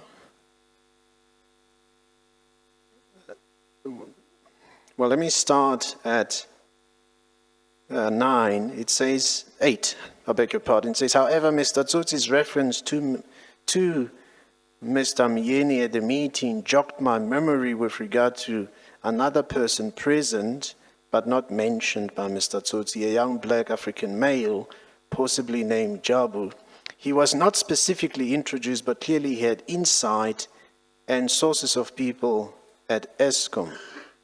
In addition, Jabu, I think, had a number of documents that dealt with alleged events at Eskom. These were largely from unidentified sources and unverified content. These were things that an investigation would identify, but in part, some of the allegations did not provide some value in scoping an approach to the investigation. Does this help you remember who would have talked about issues relating to load shedding.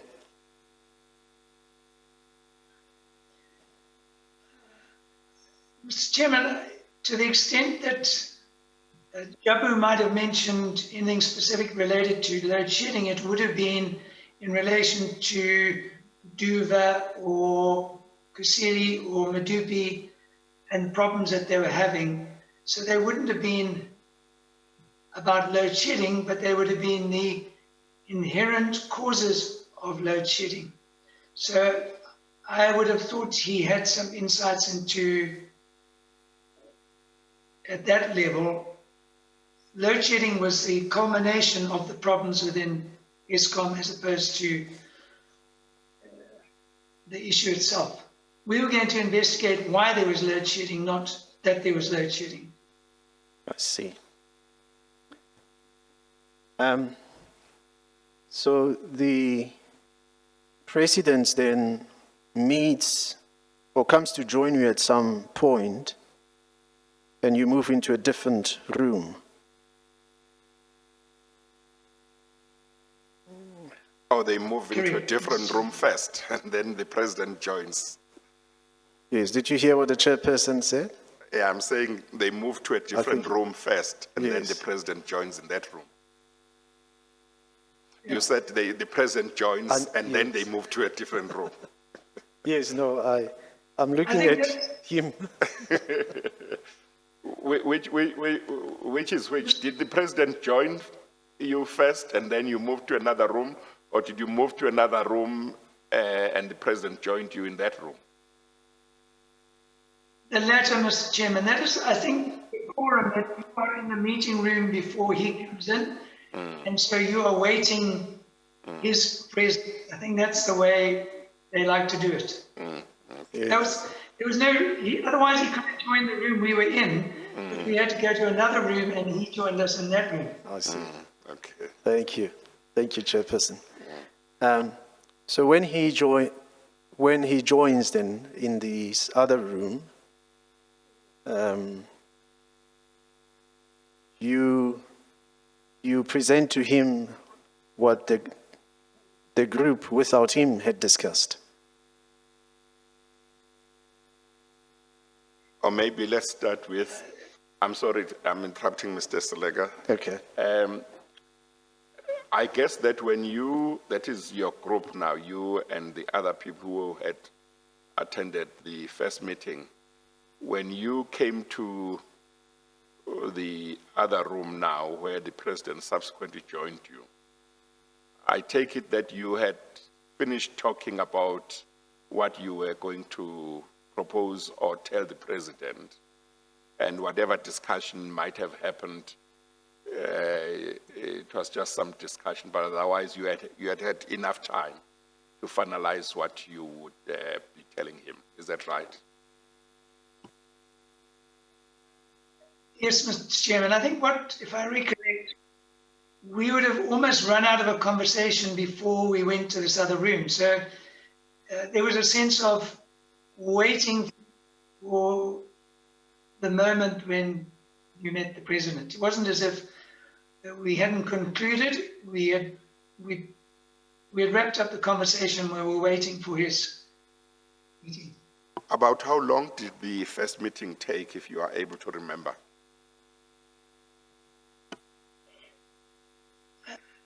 I would have left there around 4 o'clock-ish, and if we got there at about 11-ish, the whole lot had been about 4 or 5 hours. So, but a lot of that, this meeting wasn't like sitting around a board meeting.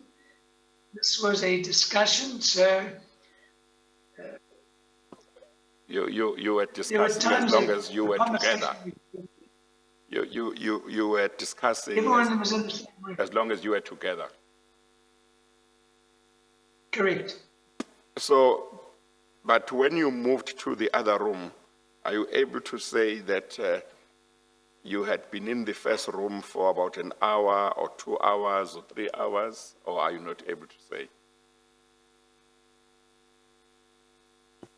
I would say 3 or 4 hours would have been before you moved to the other room. But if I might, in the other room, the people I mentioned were in the other room for about 3 or 4 hours. Now, Mr. Chairman, I say that doesn't necessarily imply a productive 4 or 5 hour meeting. Yes, yes. In that time, there's a lot of waiting. Yeah.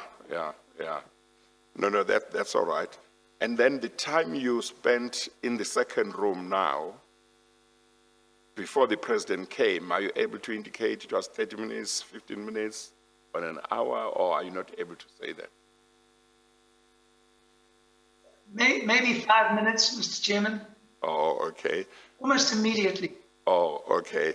And then that meeting now, the second meeting, how long did it take, if you are able to give an estimate, before you concluded and could leave? 30 minutes, maybe, Mr. Chairman. About 30 minutes. It wasn't long. It wasn't long. Okay, all right. It wasn't Mr. long. Selega? Yes, thank you, Chair.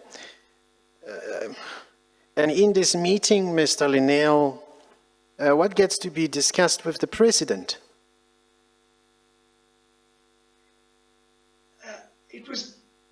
It was more a presentation to him that this was the proposed approach. So I think the expectation, I would imagine, in his mind was, there's going to be an investigation. How are you going to do it? Rather than, that would have been the nature of it. It was a discussion about, this is the proposed approach. Yeah, so the question wasn't, should we have an investigation or not? It was a question of, we are going to have it, but how are we going to carry it out? I would think that's the correct perspective, correct, Mr. Chairman. During that second meeting, when you say it took about 30 minutes, was the president in that meeting for more or less that time? Well, Mr. Chairman, we went into that room and I think we probably waited for him absent-mindedly with nothing to talk about for about 5 minutes. We were waiting for his entrance. Yes. Then when he entered, he was probably there with us for 30 minutes and then he left and then we left. Also, the 30 minutes, so he would have spent about 25 minutes or so with you in the meeting, but when he left, that was the end of the meeting and you left. That is correct. Now,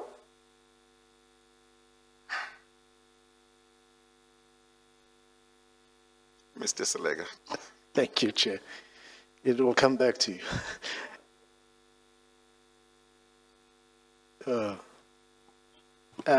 Mr. Linnell, so I asked about the inquiry. Along with that, I want to ask about the suspension. Was that also discussed in the presence of the President?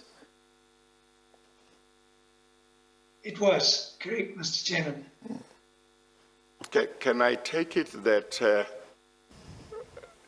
the group which had attended the first meeting made a presentation to the President to say, we have had a discussion, these are the main points that we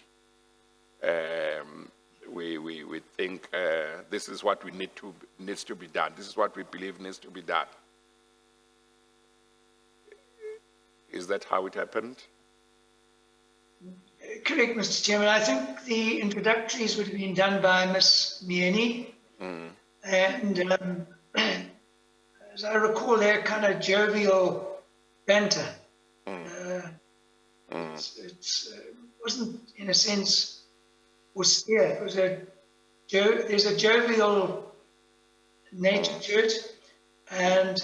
But he knew what the meeting was about. I mean, it wasn't as if, what are you here to tell me? It was the extension of what are you here to tell me? So I think Ms. Mieni probably started that, but everyone had a say in that. Probably Jabu might he might not have even said anything in that meeting. I can't remember, but I'd he not was have been present in in that it. meeting. So the people who I'm sorry. Did you say It, Jabu might not have attended the second meeting? no, he attended the meeting, but I don't recollect him being a vocal person in that meeting. Okay. That might have been a cultural subservience. I'm not sure, but the people who spoke more at that meeting would have been Ms. Mieni, Mr. Tsotsi, and myself. Well, Mr. Tsotsi gave evidence here and said when the president came in, he spoke in isiZulu and said, "Sizokhuluma ngani," or something to that effect. Now, I don't know whether you know isiZulu or not. Do you remember whether the president said anything in isiZulu when he came in? No, I would not remember, Mr. Chairman. There was a jovial Yes. introduction, Yeah.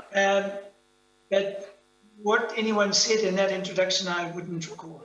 Yes, okay. No, that's fine. Sizokhuluma ngani would have been, what are we talking about, or what is the discussion about? But Mr. Tsotsi also said it was quite clear that the former president knew exactly what the issues were, which is what you are saying as well. Mr. Chairman, if that is the interpretation of what he said to Mr. Tsotsi, then it wasn't in that context. It was quite clear that we all knew what we were discussing there.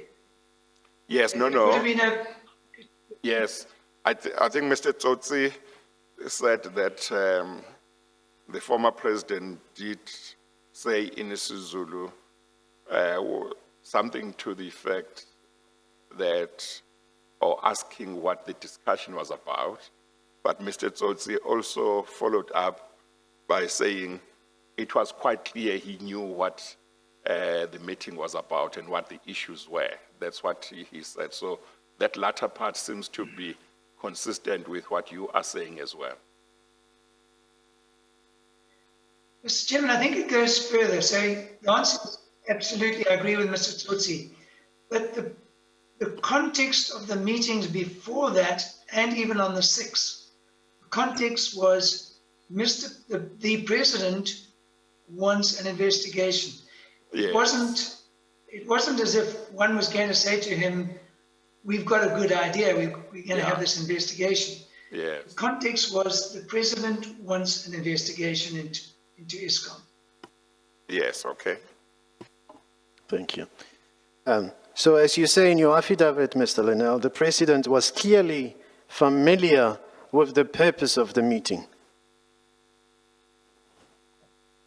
That is correct. I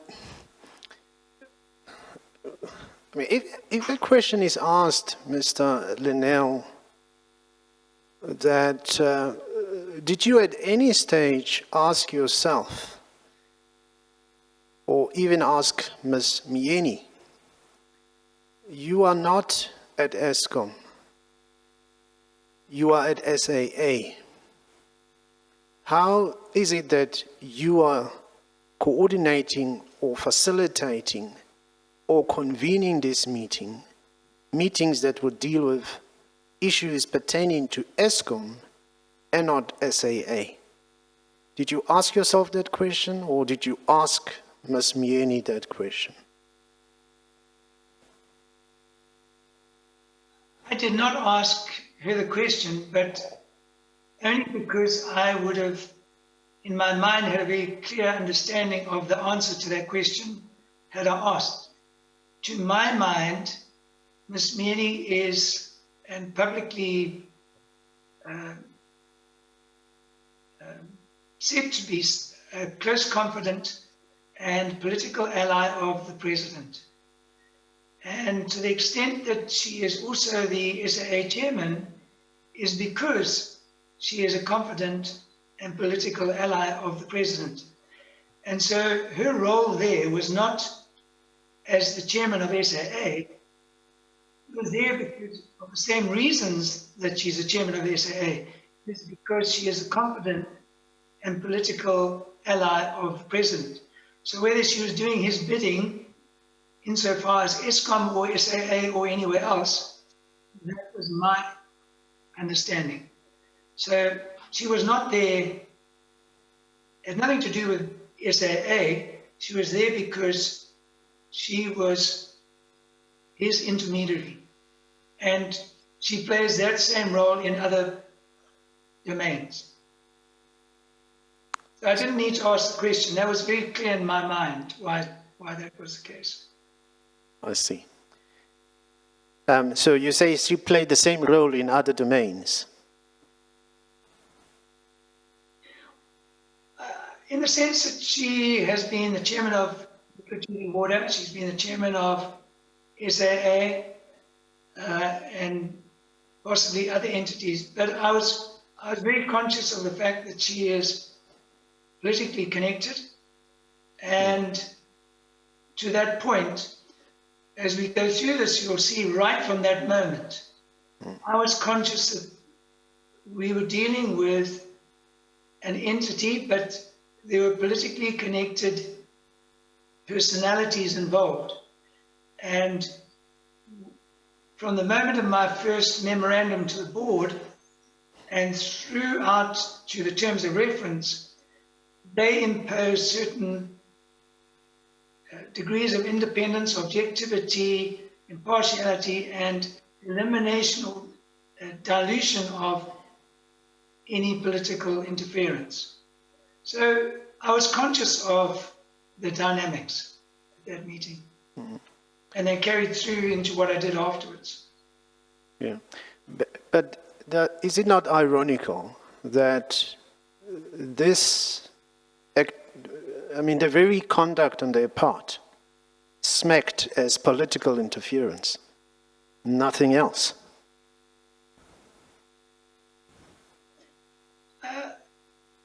It could do if you looked in retrospect, but at the time, my perception was, this is excellent.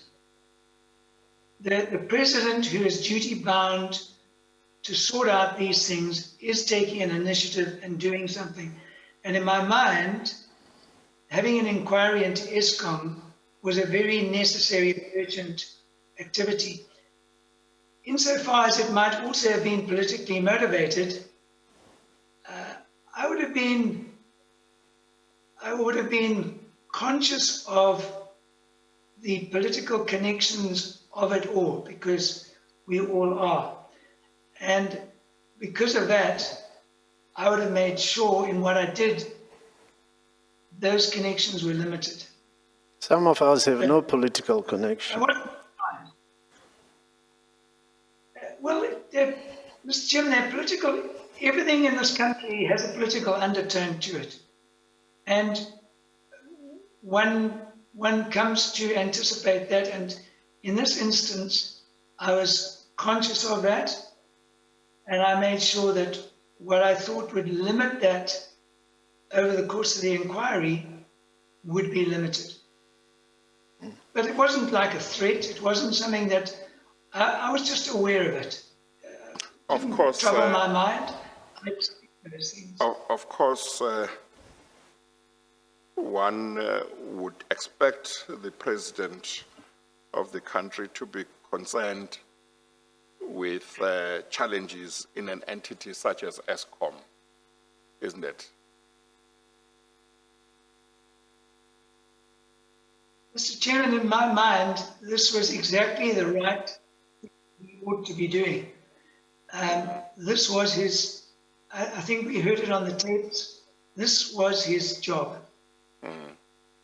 Of course. This is what was expected of him. Of course, how he or she, whoever the president is, goes about handling that might be a different thing, but being concerned about what's happening at Eskom would be legitimate. Would you accept that? I lost your. The last part of it. I'm saying how a president, whether it's he or she, handles issues relating to Eskom might be a different issue, but that a president should be concerned about challenges at an entity such as Eskom would be a legitimate concern. Is that right? It very much should be his concern. Okay. Thank you, Chair. Yes, may I develop that point, Mr. Linnell, because it is one thing to express concern, it's another thing how you deal with the issue. You understand that? Okay. I do. Yes. We've included in your bundle Ms. Mieni's statement to the Parliamentary Portfolio Committee. And I want to make reference to that statement because in her statement, she says the President was not involved in these meetings. Well, in particular, the meeting in Durban. You've seen that? I have seen that, correct. Not correct. I have seen it in her statement. Yeah. But she also says, why would the President meddle, and I'm paraphrasing, meddle in the manner in which it is alleged by Mr. Tsotsi? The President should write to the Minister and say, propose certain steps to be taken.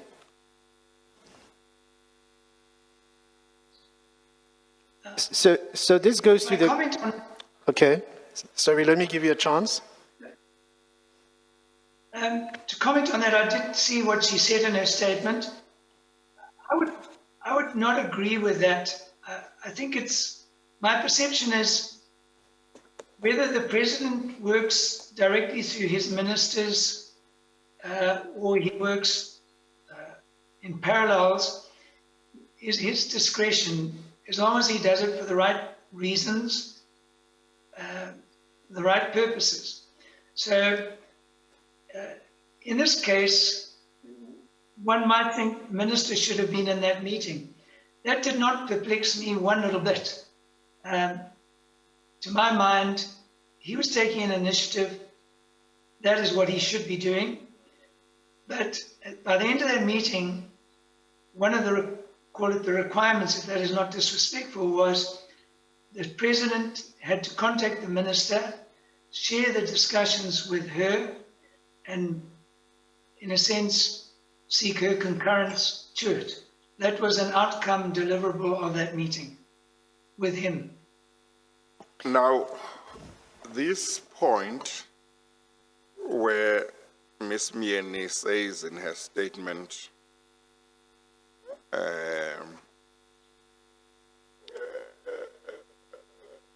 Mr. Zuma did not take part in that meeting, and you say he did take part, and you were both, that is yourself and Ms. Mieni, were in the same meeting, is quite strange. Are you quite clear in your own mind that President Zuma was at that meeting and took part in the meeting? Without any doubt, Mr. Chairman. Are you able to remember some of the points he raised or some of the questions he asked? And if so, tell me.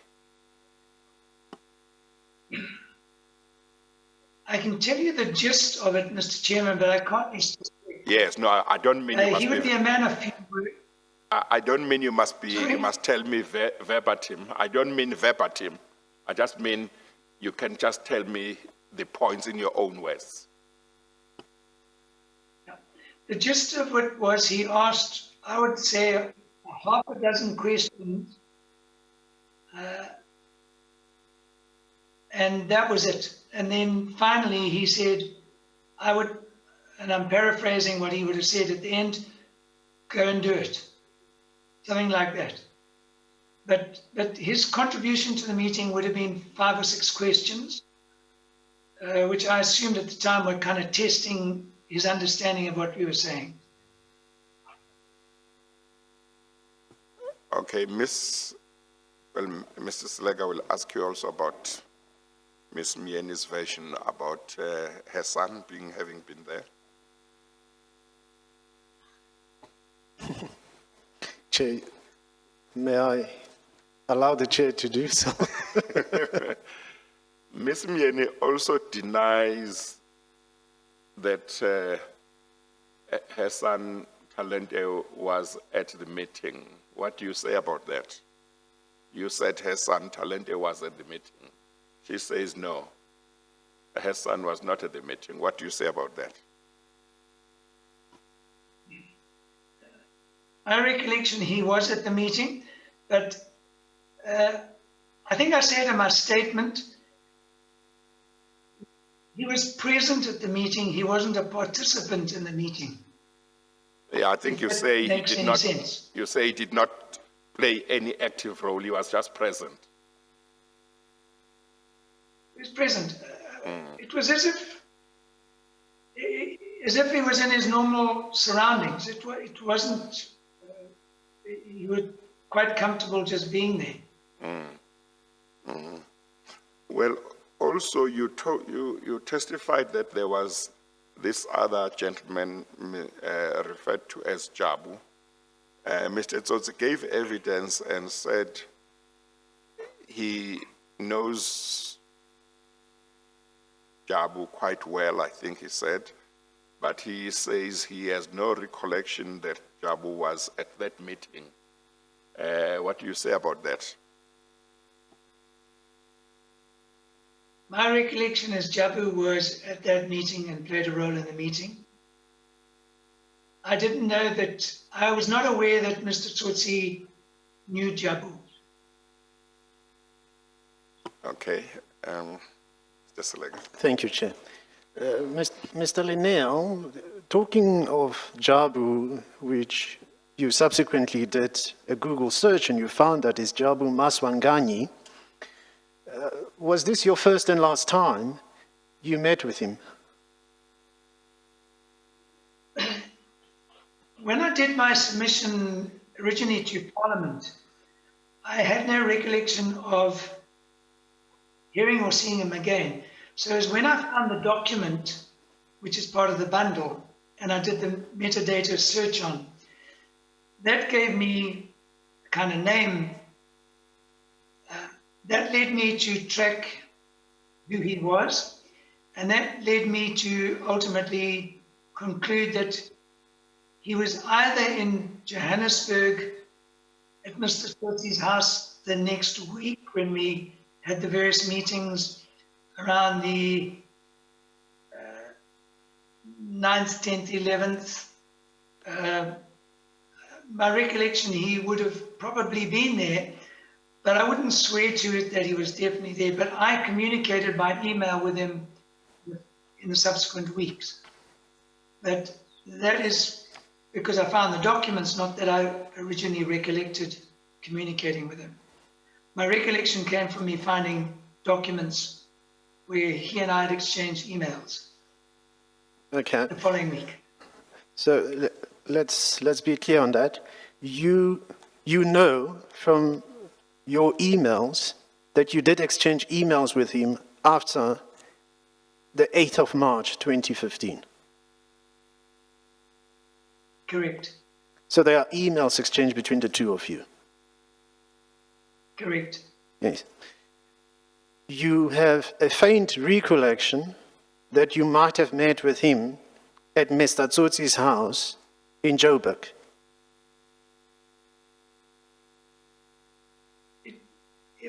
If anyone denied that, I'm not going to get into an argument with them about it.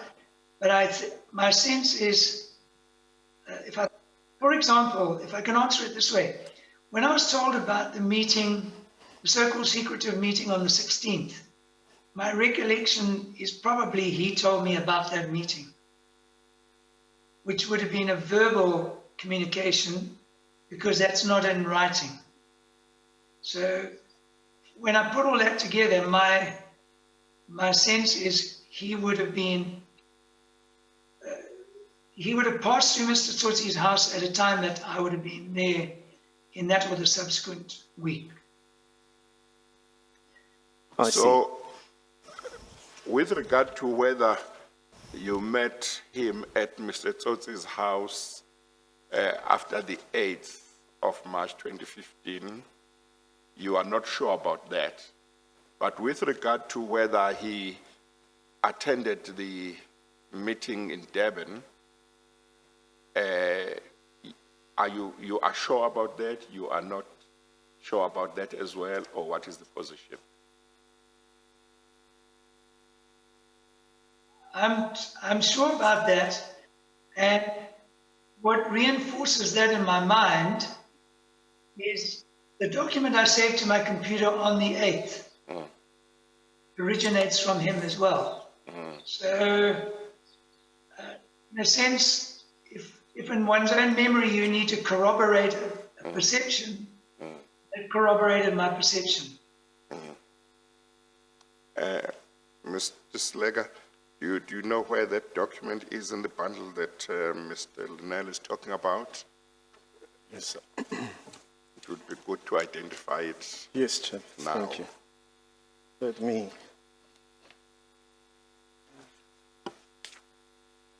try to find it.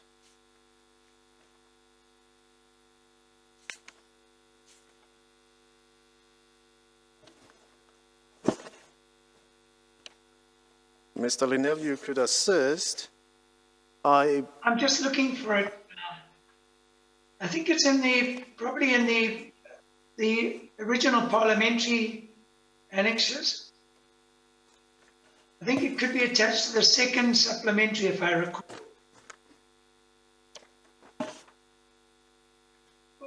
Or the second supplementary, yes. Second.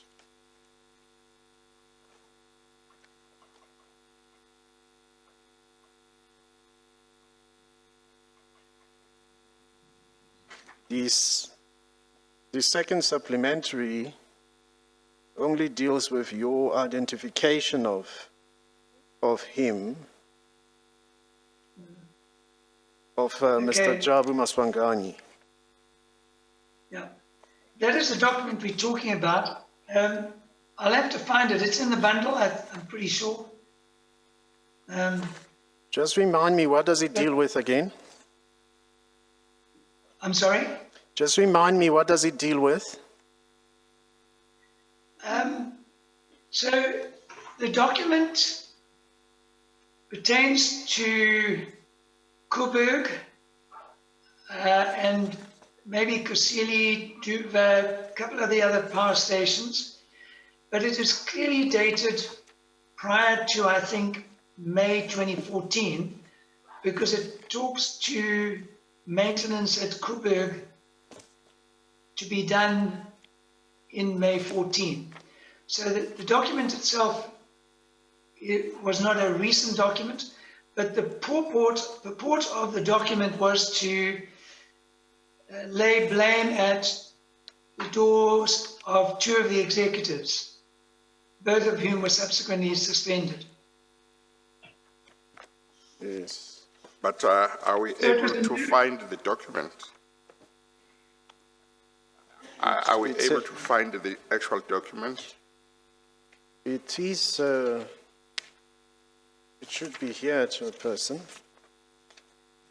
Or maybe we can continue and somebody might assist to look for it. Yes. My investigator will obtain the document, Chairperson. Well, maybe we can go back to it after lunch because Yes. it's 5-1, so maybe you can just move to other questions. Then after lunch, we can go back to it. Thank you, Chair.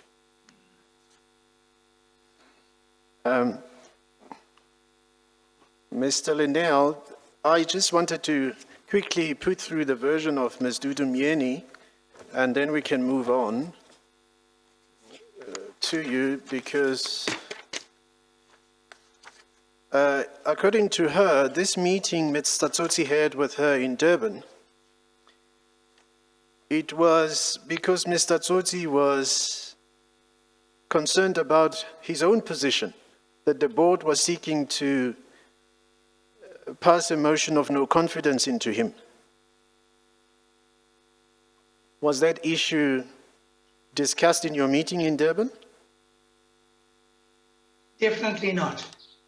The first I heard about that is when I read this statement.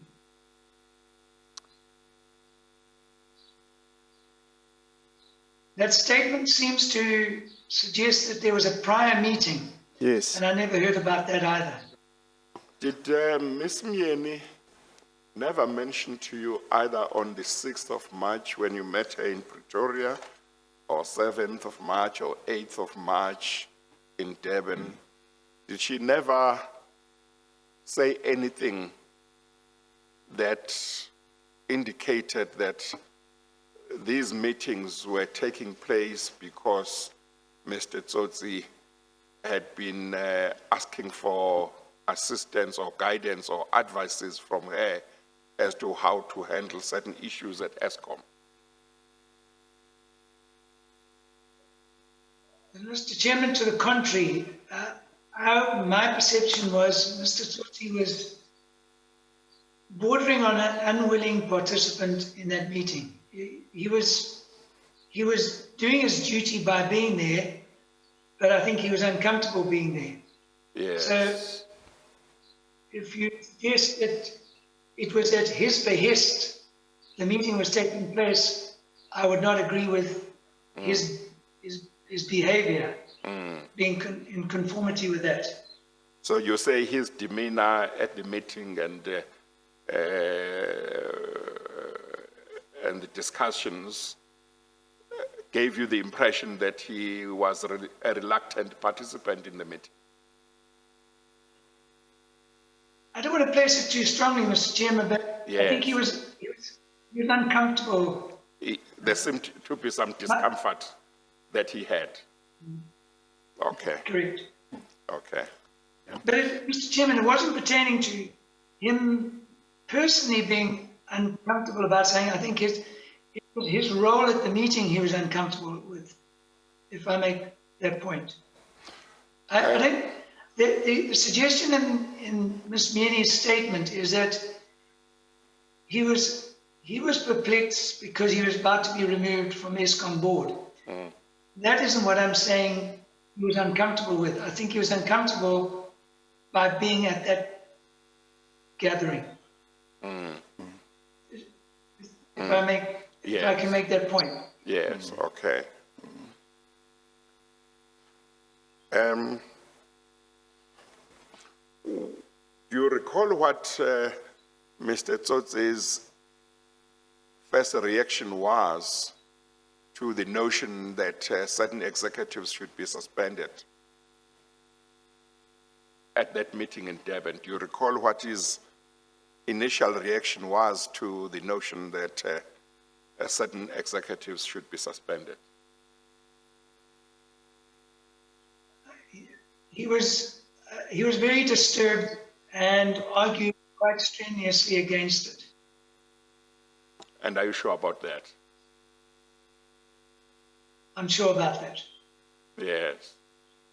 Do you remember what he might have said as to why he was opposed to it? Or is there something you can't remember? I'm not sure if I understand exactly what it was, but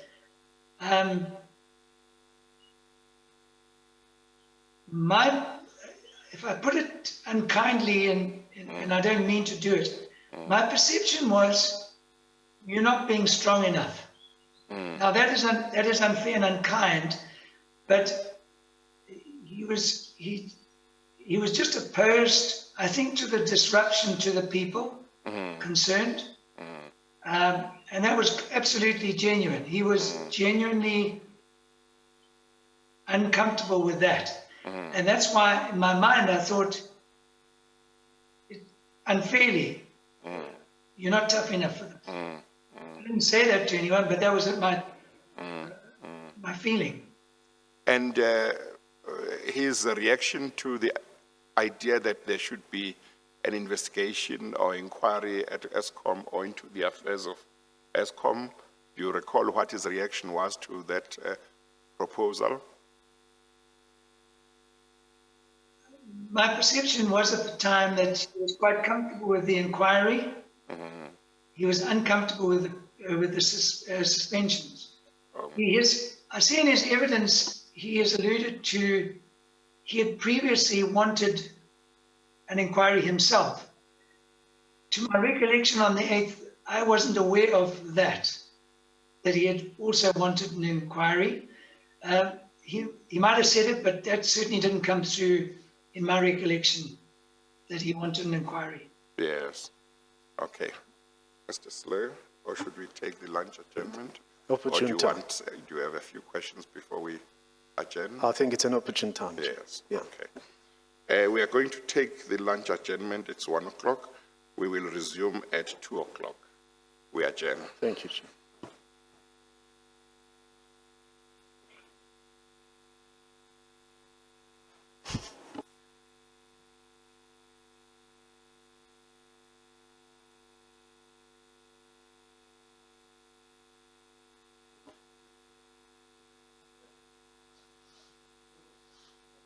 Two.